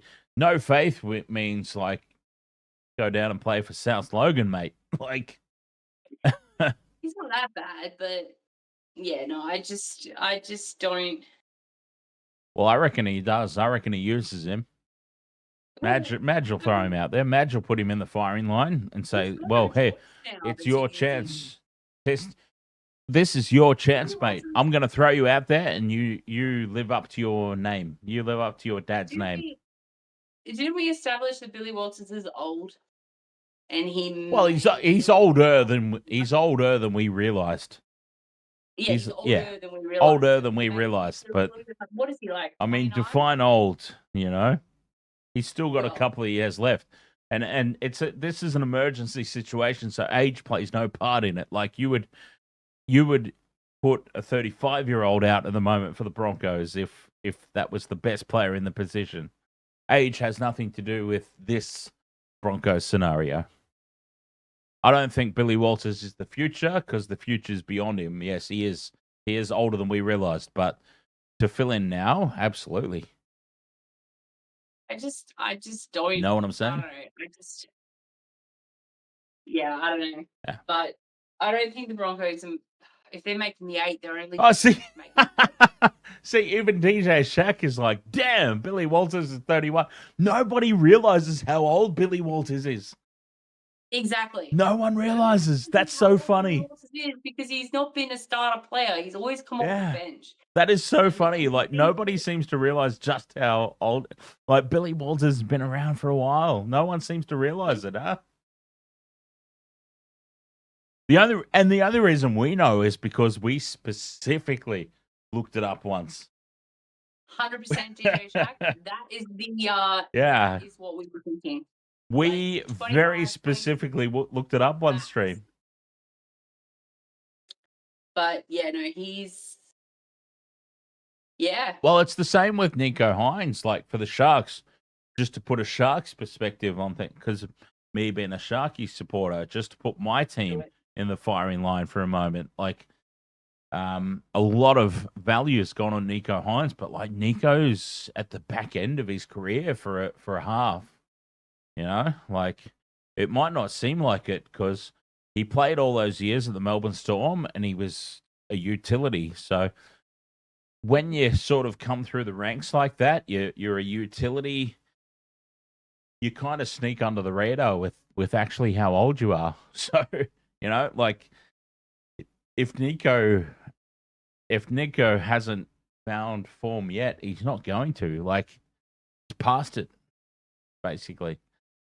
And I say the same thing again to go back to the Broncos, like Reece Walsh, like Michelle, you probably know. Like I know that you're not necessarily going to come to Reece Walsh's defense here as a Broncos supporter, but it's like every time, like you probably see it all the time, right? On social media, it's like people, Reece Walsh is rocks or diamonds, and interaction on social media is either like, I love this guy or he sucks. But the people that do love him come to his defense and say, oh, well, he's still young. He's still got development. It's like he's 20. He's still a kid. How can you hang this shit on a kid? It's like he's 23 years old and he's almost played a century of NRL level games. Like, he's almost played 100 NRL games. He's 23 years old. At what point is this kid excuse going to end? Like, no, he's shit. He's just shit. He's just terrible. The problem is he still looks like a kid. That wispy ass mustache ain't fooling no one. Yeah. Well, it's fooling some people apparently. Actually, can I just say something about Billy Walters? Can I say something about Reece Walsh, actually? So, everyone was giving him heaps of crap about the whole painted fingernails thing. Oh, yeah, no one cares. His daughter was Yeah. painting his fingernails, which is why he was running around with painted fingernails. And I actually I've been playing with my Facebook algorithms just to see what would pop up if I just keep crossing out of ads and telling Facebook they're irrelevant to me. Yeah. Now I'm getting ads for like men's groups, which is hilarious. But I have one. That come is up, hilarious. and Yes. it's a guy sitting there, like in his collared shirt and his jeans. You know, real normie looking dude. Probably, private school boy, follows the union. And his daughter is sitting there painting his fingernails. And all these love heart reactions and stuff on the post. And I'm thinking, not one of you people follow the NRL, do you? And I'm thinking, this is like an ad for a men's group or something like that. Get in touch with your feelings, make sure that you're good. Could be an AI photo for all I know. I didn't really pay too much attention. I just paid attention to the fact that there's a daughter. Oh, yeah. sitting there Oh, look, the whole thing's... painting the nails of her father. And I'm sure if I was a young kid and I said to my dad, I want to paint your nails, he would have let me do it. Oh, yeah, the whole thing's... Like, the whole thing's stupid. League, swimmer, kayaker. He's a sporting dude. Yeah. He's we might My thing... disagree on a lot of things, but... My thing is, he's just a terrible... He's a shit player, is what it is. Like, it's got nothing... it's got absolutely nothing to do with fatherhood. It's like, he's a terrible player. No, like, I know that people pile on him. People pile on him over that what you're bringing up. And I completely understand that. People do, like, stacks on over that. I think that part of it is absolutely ridiculous. Like, who cares? Like, I've got, like, nieces and stuff that give me things or do drawings and stuff, and I highlight them on Intoxigamer streams. It's like, it's what you do. And then, like, this is just a niece doing a drawing. I'll put it up on the camera on the Intoxigamer stream and be like, this is fantastic. This is like, no, not Mozart. He's not, who am I thinking of? Michelangelo? Who's a painter? Who's a painter? But anyway, that's what I'm thinking of, a painter. And I put it on the thing. That's it. Like, you've got to separate that. They draw, but they don't. There's so many Neanderthals. Yeah, but you do, is what I'm saying. You have to. You've got to separate the do. person from the footy player. The footy player's shit. The footy player's terrible. I would not have him anywhere near my top 30. But as a father, go for it. He's got his fingernails painted. He's playing like a girl. My mate.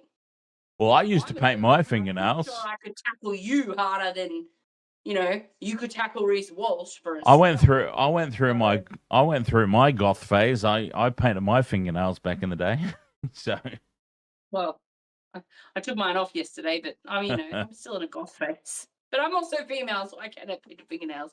But my dad used to have like arse length hair. My aunt used to sit there and plait it when he used to come over to pick my mum up for dates.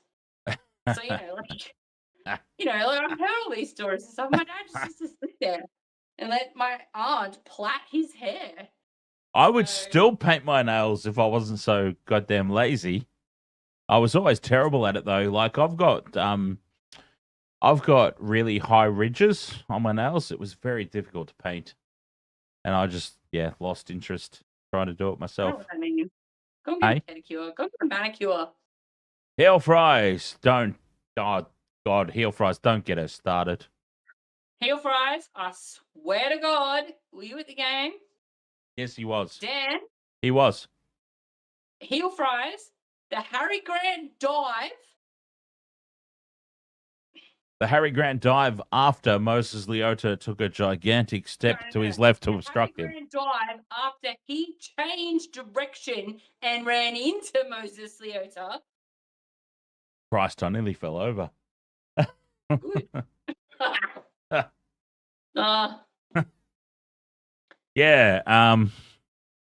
Look, silly from Moses Leota.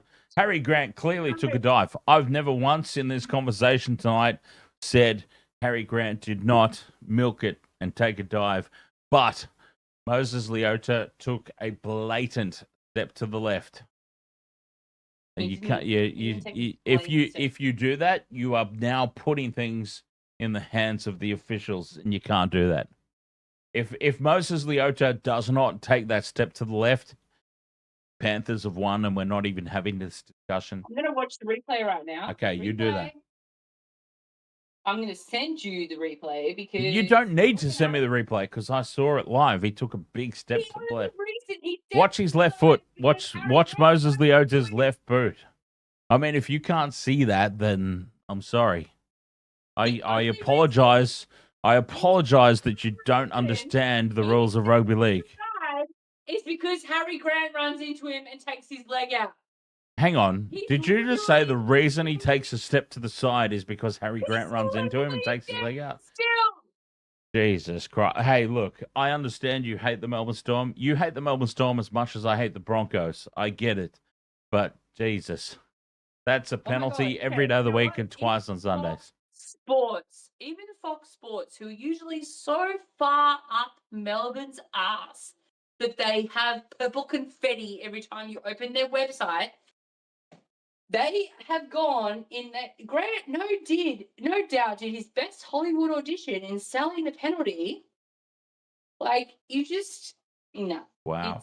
It's Michelle's no, auditioning for the.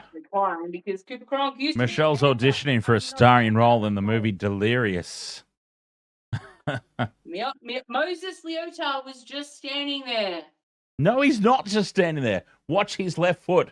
Watch his left foot. Do not look at Moses. Watch his left boot. He moves it out to the left. Voss, You can't do that. Voss, You can't do it. And Grant has played for the penalty. Yeah, he did. At no point have I said he didn't. At no point tonight have I said he did not take a dive. He clearly took a dive, but you cannot move if you are standing in front of the. Like, Moses Leota knows that Nathan Cleary is about to snap a field goal. If you're standing in front of Nathan Cleary, you know he's your kicker. You cannot even make any movement to obstruct. He did. Plain as day. Plain as day. Yes, Harry Grant saw the situation, summed it up perfectly. Harry Grant did take a bump, and he did take it. He did, absolutely. But you cannot step across like Moses Leota did. Moses Leota will be uppercutting himself. He'll be uppercutting himself. You can't do it. That's a penalty. It negates any dive that Harry Grant takes by him taking a step across. If Harry Grant runs into him without Moses Leota taking that step across, we're having a completely different conversation. But the fact that Harry Grant is running through, Moses steps out in front of him, that's what creates the penalty. It's just that he shouldn't be standing there, but he doesn't take a step. He does. Look at the replay. He clearly put his foot out. He clearly extends his left leg. Dan, no one is saying he's extending his left leg. No one is saying he's taking a step. They're just saying he shouldn't be standing there. That's why Harry Grant got the penalty. Yes, No, he can stand there. No, it's the complete opposite. No, you've got it completely wrong. It's the complete opposite. He's allowed to stand there. He's in line with the play of the ball. He's allowed to stand there all he wants. What he can't do is maneuver himself to contest a player running through. You've got it completely wrong. This is where you've got it wrong. You're looking at it all wrong. You're looking at it all backwards. He's allowed to stand there. He's allowed to stand there because he's in line with the play of the ball. He cannot step across and interrupt Harry Grant running through. Now, Harry Grant did bump. Harry Grant did take a bump and bounce off. Clearly, it was plain as day that Harry Grant took a dive. But those are the rules. Harry Grant played the rules perfectly. Moses Leota took a step across. He moves his left boot. No, he's not standing like that. There's not a fucking big leg. Yes, there is. There absolutely is. You looked at the wrong replay. You looked at the wrong replay. You looked at the wrong replay. All you want. You looked at the wrong replay is all I'm saying. I'm looking at Fox Sports. You looked at the wrong replay. He clearly stepped to the left. Every time you open their page, it's spits purple confetti, but it might have been the right call with Leota being in the way, but he didn't step to the left like you say. Yes, he did. Absolutely He did not. clearly moved his foot. No, he did not. He clearly moved his leg. Harry Grant is Oh, absolute. God, please, for the love of Christ, hook me up with your dealer. I'm keen. I'm keen. I'm hell keen. I am hell keen right now for some of that. If you think that Moses Leota didn't move, he'll be kicking us up. Big Moses will be watching that replay and going, shit, I screwed up big time there. Big time. Big time. But anyway, what it's done is Penrith. I've changed my mind now. Penrith are going to win the grand final. See, I had Penrith winning this one, Melbourne getting them back in the grand final. But yeah, sorry, Jace. Penrith are going to win 5 in a row now. That has just opened up a huge Pandora's box. Holy hell. It's been opened up. Wow.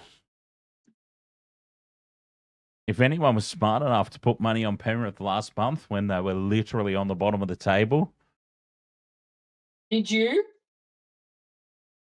No. Did you? Oh, no. All my money's tied up in crypto, which is actually making a killing at the moment, by the way. XRP Army. XRP Army. XRP's flying at the moment, by the way. I hope you've been listening to me, chat room. I keep wanking on about XRP every live stream. I hope you listen to me because I'm about $20,000 up at the moment. I hope you all listened to me and jumped in because you'll be riding the wave too. But I digress. Digression Jones. This Jones thing is you two are on crack. You love the what Jones. Do we got next? The Jones is the Jones, and you love it. Don't try and pretend you don't.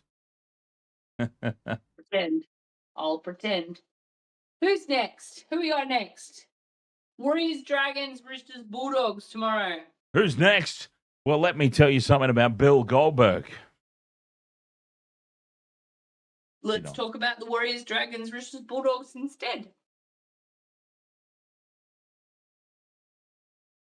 Yes? No? Has he wandered off and not told me? He's probably wandered off, or he's put me on mute, one of the two. Oh, Daisy Pierce, the chick with the biggest forehead in the AFLW. Sorry, I shouldn't say that. That's terrible. Dan's wandered off, I feel. Because he's not talking to me. So, who we got tomorrow? Warriors, Dragons, Roosters, Bulldogs. I've said this multiple times, and I feel like neither of you have addressed it. Not trying to be rude. No, DJ Shaq. No, you're not rude at all. No, we apologise for missing it. Clearly, we're both holding on to our respective arguments here and our toys in the cot, so to speak, and neither of us are letting go. The Grant Leota collision was eerily reminiscent to the finish of the Eels versus Cowboys, where Mitchell Moses was accused of taking a dive following collision with decoy runner Jeremiah Nanai. Was that last weekend? I feel like that was really, really recent. Yeah, last weekend. Well, okay, I didn't see it, so I can't comment on whether anyone was taking a massive left step, which they probably weren't. So, I don't know. Dan, did you see it? Or was this a Sunday game that you bailed on? Yeah, that was the games I bailed on. It's a Sunday game that neither of us really Yeah, those in the background. Those Sunday games that were like, well, these are going to be shit. That turned out to be really good. Turned out to be really good, close games. So, as is the way. Look, there's always going to be players that are going to know when and how to milk it, 100%. And there's always going to be players that are caught out. It's just what happens. And it happened tonight to Moses Leota because Harry Grant knows how to milk a penalty like no one else. And it probably happened last week with Mitchell Moses. If he's taken a dive, Mitchell Moses has done it before, and I feel like he'll, he knows how to milk those penalties. So, yeah, it's very reminiscent. But, I mean, what are the Eels and the Cowboys playing for? Neither of them have got anywhere near the top 8. So it's just pride at the moment. Is that what they're playing for? Whereas this is a big call in the context of the season. Dan, not going to weigh in? Not really. The top, yeah. Everyone involved is still in the finals. And, I mean, it was pretty clear-cut. I mean, I don't know how much more clear-cut it needs to be. Maybe if they weren't wearing a Melbourne Storm jumper and it wasn't Harry Grant. Oh, shut up. Maybe that'd make a difference, but I don't know how much more clear-cut it needs to be. It was a blatant penalty. I'm sorry. Well, the Cowboys coach accuses Moses of diving to win the game. Yes, he did. Ming was not happy. He's like, it's not the first time that Moses had a dive. Yeah, he was not happy at all about that. Can I see a replay? I don't want to see a photo of... I don't want to see a photo of it. I want to see... Oh, hey! Oi, Michelle. What? John Michael says, I have huge news. What, you can make calls again? The call is coming from inside the house. Sorry, that was very serial killer of me. It was, yeah. It's almost like you were talking to a 2 first-name serial killer. No, it's actually funny that you said that too, because I was like, hang on.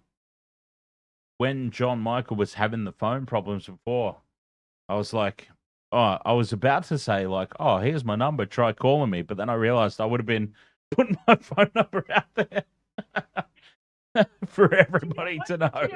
I almost I was like, oh, John Michael, here's my number. Hang on. I'm about to give a serial killer Well, he number probably, on YouTube. well, he probably needs my number at some point to take me out for that steak dinner. He's got to take me out for that steak dinner at some point. Actually, Yeah, well, here's a question. Because I don't answer unknown numbers normally, and usually my phone's always on Do Not Disturb. Nobody could actually track my location down if I gave my phone. Should I give my phone number out and see if anyone rings me? Give your phone number out. Okay, I won't do it then. I'll listen to the sober person. Nanai Moses thing. Yeah, look. 'Cause I don't care if anyone rings me. I'm just like, can anyone use my phone number to find my location? Is what I'm thinking about. Yeah, look. I just had a look at the Nanai Moses thing. Yeah. What do you think? Nanai sees him coming. Nanai dead set looks him in the eye. Oh, okay. So you're supporting that one, but you're like Moses Leota takes a gigantic step to the left, and you're like, no penalty. Because you can see that Nanai looks at Moses here. You can't see Moses Leota take a giant step to the left. Yes, you can. Do it. He literally plants himself and steps to the left. Nanai looks at Moses and just goes, and Moses did. He did milk it, 100%. But it wasn't all Moses. Nanai, I don't like Jeremiah Nanai. He can get the bin too. Oh, Harry Grant totally milked it as well, but he milked it so well. Harry Grant getting the bin. Goddamn milkmaid. Should be playing for Canberra. All that milk. Loves it. Suckling at Bellamy's teat. No, Canberra's all about luck this year, not milk. I don't know why he can't make calls. Wait, John Michael actually had proper news. The Bulldogs made a multi-million-dollar offer to Jacob Fatu to play for them next season. Have they? Oh, nice. I'm looking forward to that. There's a great young prospect, Jacob Fatu. Yeah, you go. Well, there you go. And he still can't make calls. I'm not giving you my phone number, John Michael. I'll give you Apparently, days. apparently an absolute dead ringer for me, from what they tell me in the chat room. There's Wait, been a lot who? of people come through and be like, "Are you Jacob Fatu?" Like, yeah, no, I'm not, but Right. thank you. Well, okay, Right. there you go. Jacob Fatu. Good lord. Those people have got worse goggles on than I have. Ah, so you admit it at last. That's all it took to admit it. No, because my goggles are not. Ah. My goggles help me. They've got worse goggles on than old mate on the field. What was his name? Who was playing tonight with goggles? What's his name again? Marion Seve. Yeah, that guy. They Yeah. got worse goggles than that guy. My goggles are just fine. John Michael, I seriously don't understand why you can't make phone calls. Like, that's just real weird. Yeah, seriously. Like, Can people make phone calls to you? you give us your... No, Yeah, no, I'm not going to do that either. wastedwatersports@gmail.com. Email your phone number. I'll try and call you. From a private number, though, Dan. Oh, he's not going to post it. You still think he might be a serial killer? Fair enough. He's absolutely a serial killer with good veterans. Aren't you, John Michael? Dear. Lord. All right, I'm almost out of drinks, so what are we doing?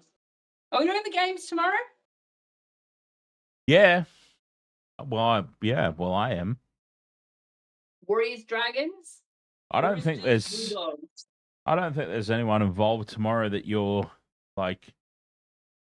No, Warriors, Dragons, Roosters, Bulldogs. Roosters, Bulldogs will be good. Definitely Roosters, Bulldogs. I can't say with 100% certainty Warriors, Dragons, but I reckon Roosters, Bulldogs, we would be insane if we didn't do it.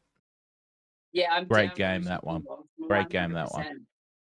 Are you Oh, gonna excuse me. On Saturday, Alvo? I think we can probably look. My plan would be to do it, but I think we could, if we wanted to, miss the Warriors Dragons game. My plan would be to do it, but yeah, definitely Roosters Bulldogs. That's humdinger. Humdinger. Haven't heard that word in a while. 100%. All right, now for the second game. I'll probably skip the first game.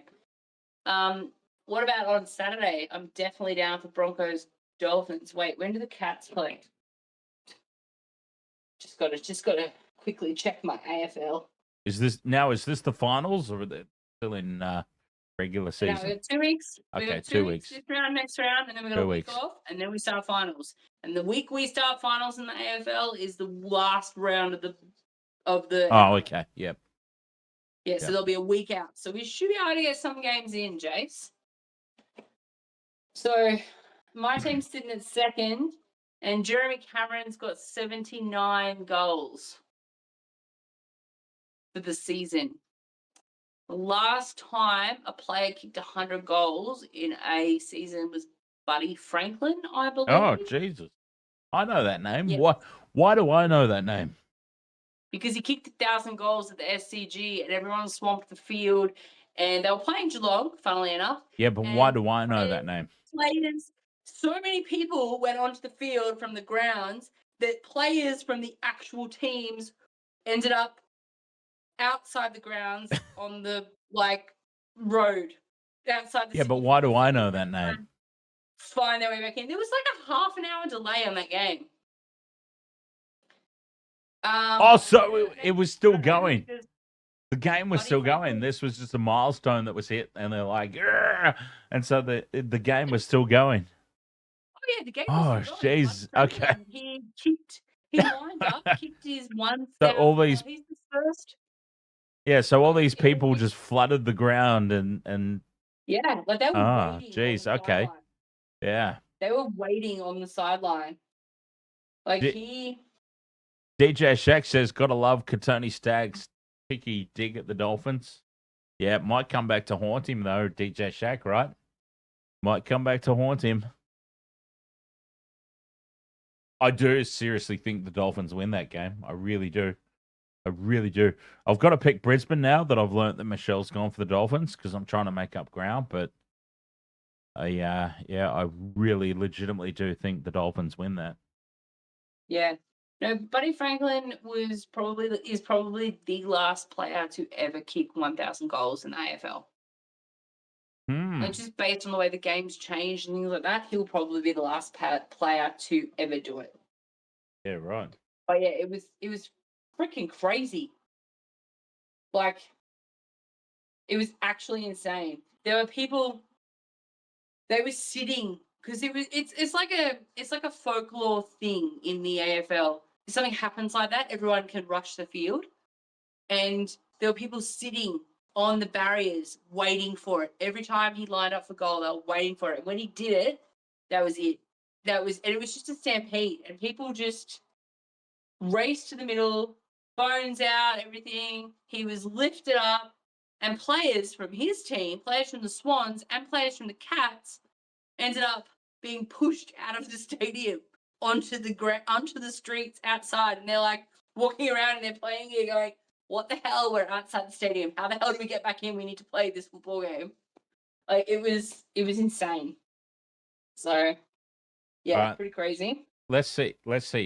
I'll say again, wasted world of sports at gmail.com. I just want to know, is anyone brave enough to share their number? I will literally call somebody on the stream right now.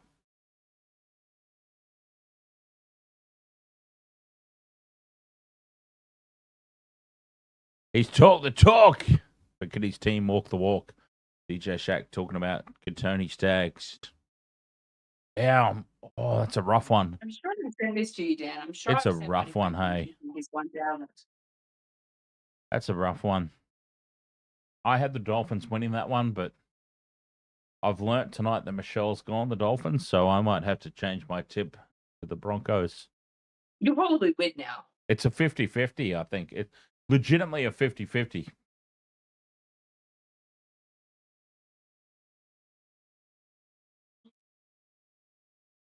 Oh yeah, if anyone emails, just because it was against my team as well. If anyone emails a phone number through, I will literally call it right now.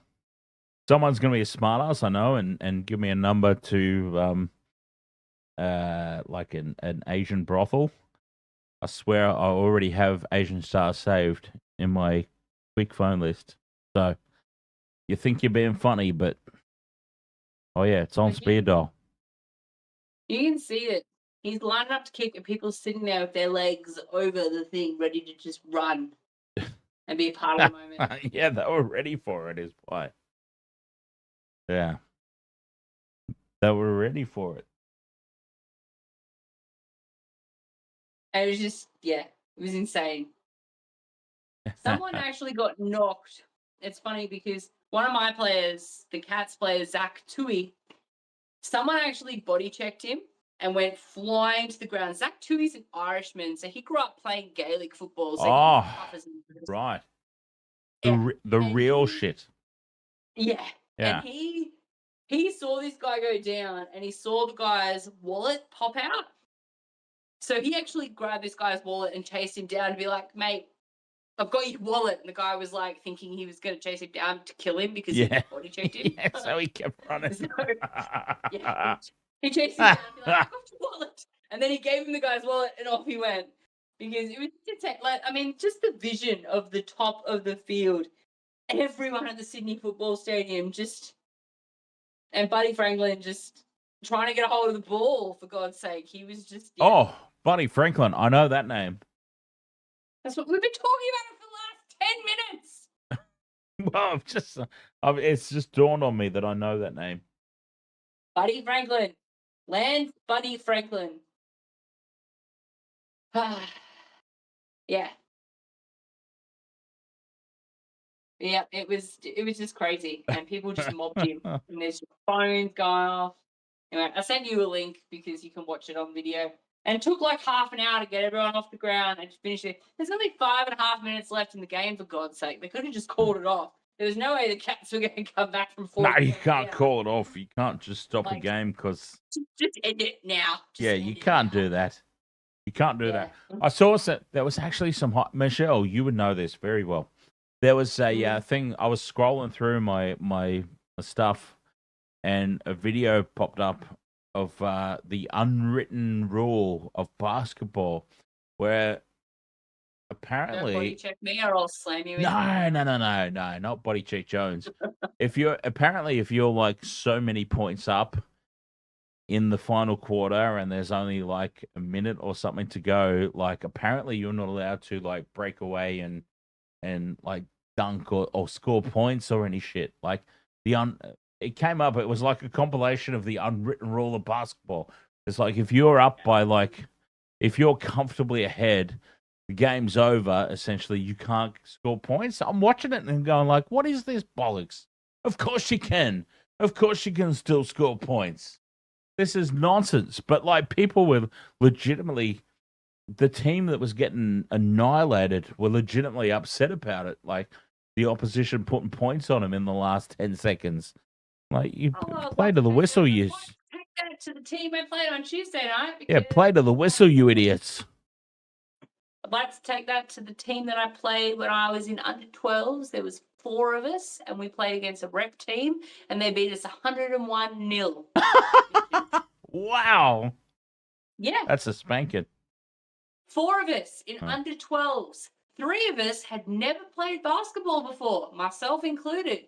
And we came up against a rep team that had 7 players. They absolutely walloped us. 101-0. I will never forget it. And That's intense. Quite happy to put it out there because it was a teaching moment for me. I was friggin' 11, for God's sake. But my God, it was like, we had 4 players. And it was just like, and those bitches did not give up. So while it might be an unwritten rule, they didn't abide by it. Cows. Yeah, I do hate losing, Jason. I hated losing on Tuesday night too. That's why that bitch got body checked into the ground. You did tell us. You did tell us about that chick. Yeah, you did. You did. I was not in a good mood on Tuesday, and I probably shouldn't have played basketball. And but this chick was just driving me insane, and she just kept trying to shepherd me off the ball, and like, you can't do that. But because she was smaller than me, so I took offense to it, and I just went, you know what, stuff this, and I just like wall of death mosh pitted, smashed into her, and she went flying across the field, across the court.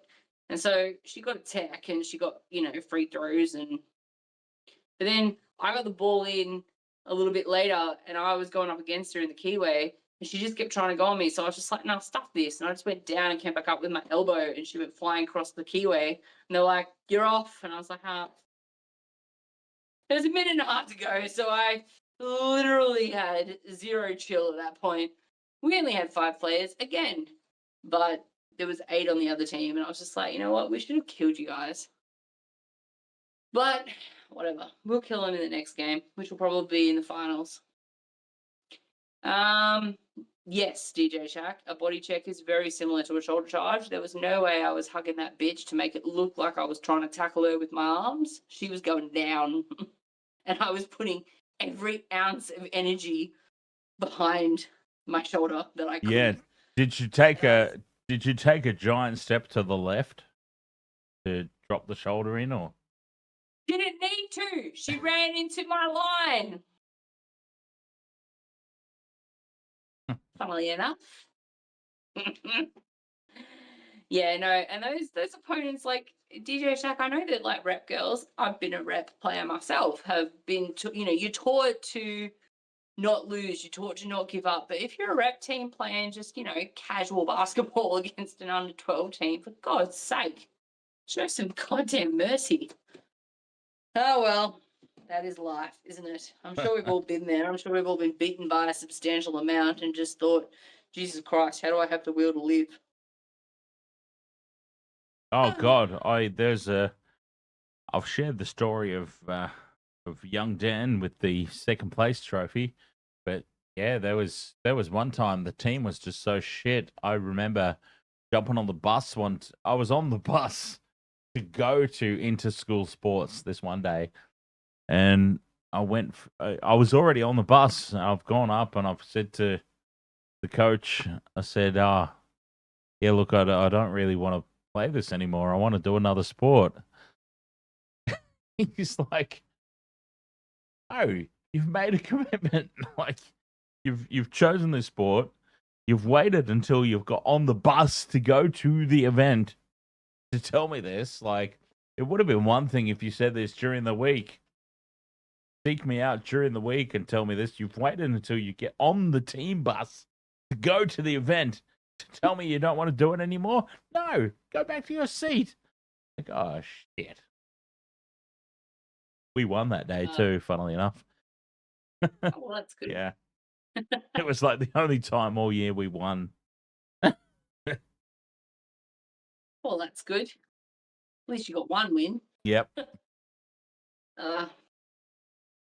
Might give AFL a try next season. I haven't decided yet if my body can handle it. Because Oh, you mean playing? Yeah, Yeah, right. I got asked to by an ex-basketball teammate, so Okay. might have to be something that I look at. It'd be Yeah, we'll come and we'll do the games live. Why you don't do my basketball games? Oh yeah, but that's basketball. As opposed to AFL, Yeah. you hate both sports equally. Oh yeah, but at least AFL is a little bit more manly. You clearly never seen me play basketball. No, I've heard the stories about you body checking bitches, but Jason, I would pick the position that had the least amount of running in AFL. Whatever the least amount of running is in AFL, that's me, 100%. and anyways, your basketball is on my nights off, so there. What's Your basketball's Tuesday nights, right? Tuesday nights is my I'm not doing shit nights. Yeah, Tuesday nights there you basketball, go. and you're not coming out to the north side of town. Let's be real. No, not unless it's for a strip club. Exactly. Yeah. Yep. Full forward. Jace will do it. I'll be a full forward. Jace will do it. Jace will cover the basketball nights. Yeah. Jace can. Yeah. All right. I feel like I'm gonna log off. Full forward, Jones. I'm ruined. It's 11 o'clock, and we gotta go to bed. All right. And I gotta work tomorrow because I got that thing that I do with normal jobs. Job Jones. Yep, that one. That's the one. All right, Wasted Water Sports. Thank you so much. Very much appreciate your company as always. He didn't step to the left. Catch you guys tomorrow. Potentially for both games, Michelle will be on for Roosters Bulldogs. That's going to be a cracker. Looking forward to that. Bring it on. I mean, that's finals worthy. That's finals worthy. So we'll see you tomorrow. Thank you so much. Cheers. Cheers. wastedwatersports@gmail.com. I mean, yeah, whatever. Send whatever. Send whatever. I answer at some point. Cheers. All right, where the fuck is the button? God damn it. You're not streaming still. Oh, yes, we're still live. I can't find the... Not for the first time in my life, I can't find the right spot. Okay.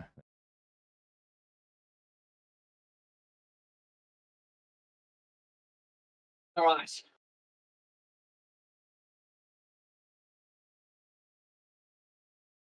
He can't email and he can't call. I think he's a little... He can't email. He can't call. What's wrong with his phone?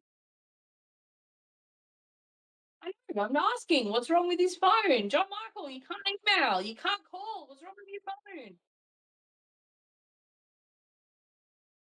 I know. I'm asking John Michael what's wrong with his phone.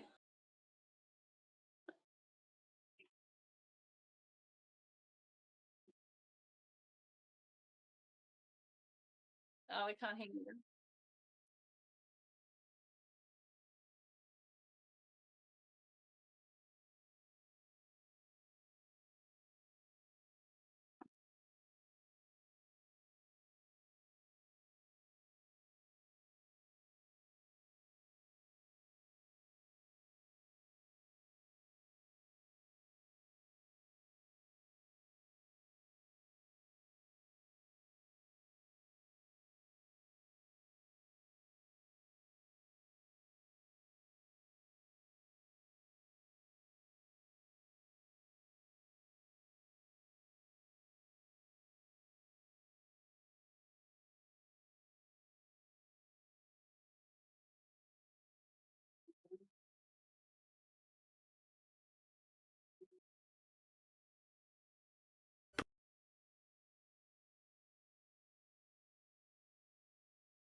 permits me to disagree.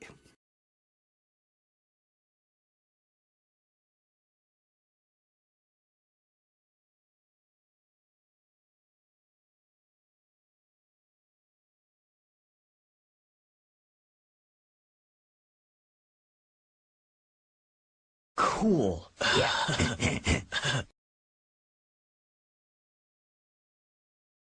You're not hardcore unless you live hardcore. You're not hardcore unless you live hardcore. You're not hardcore unless you live hardcore. You're not hardcore unless you live hardcore. You're not hardcore unless you live hardcore. You're not hardcore unless you live hardcore. You're not hardcore unless you live hardcore. You're not hardcore unless you live hardcore. You're not hardcore unless you live hardcore. You're not hardcore unless you live hardcore. You're not hardcore unless you live hardcore. You're not hardcore unless you live. You're not hardcore. You're not. You're not. You're not. You're not hardcore unless you live hardcore.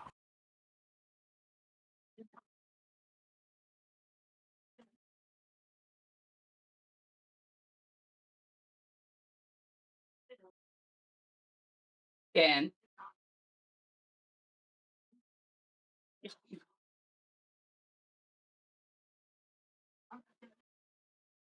What is this? You're not hardcore unless you live hardcore.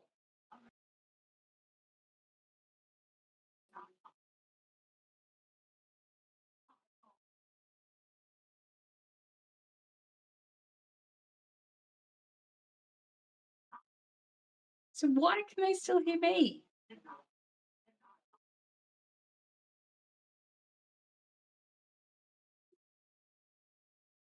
I haven't heard myself come through yet.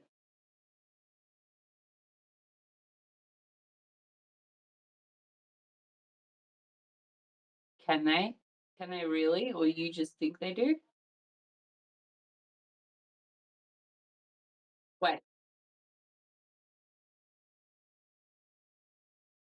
You're not hardcore. Oh yeah, I can hear myself now.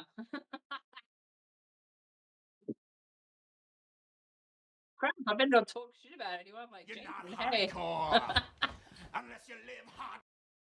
You're not hardcore unless you live hardcore. Okay, Dan's like, hang on, everyone. Dan can hear me. You're not No one hardcore can hear Dan, but he's unless you singing live at me, and hardcore. I'm quite scared.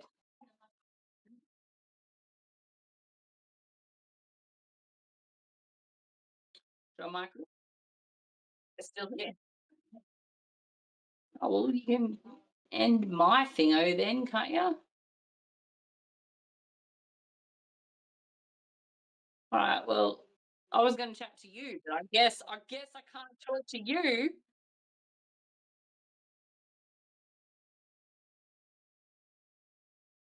Fine. I'll talk to you tomorrow. Now, Michael's listening. Anyone who's still listening to my one-sided conversation with apparently myself, then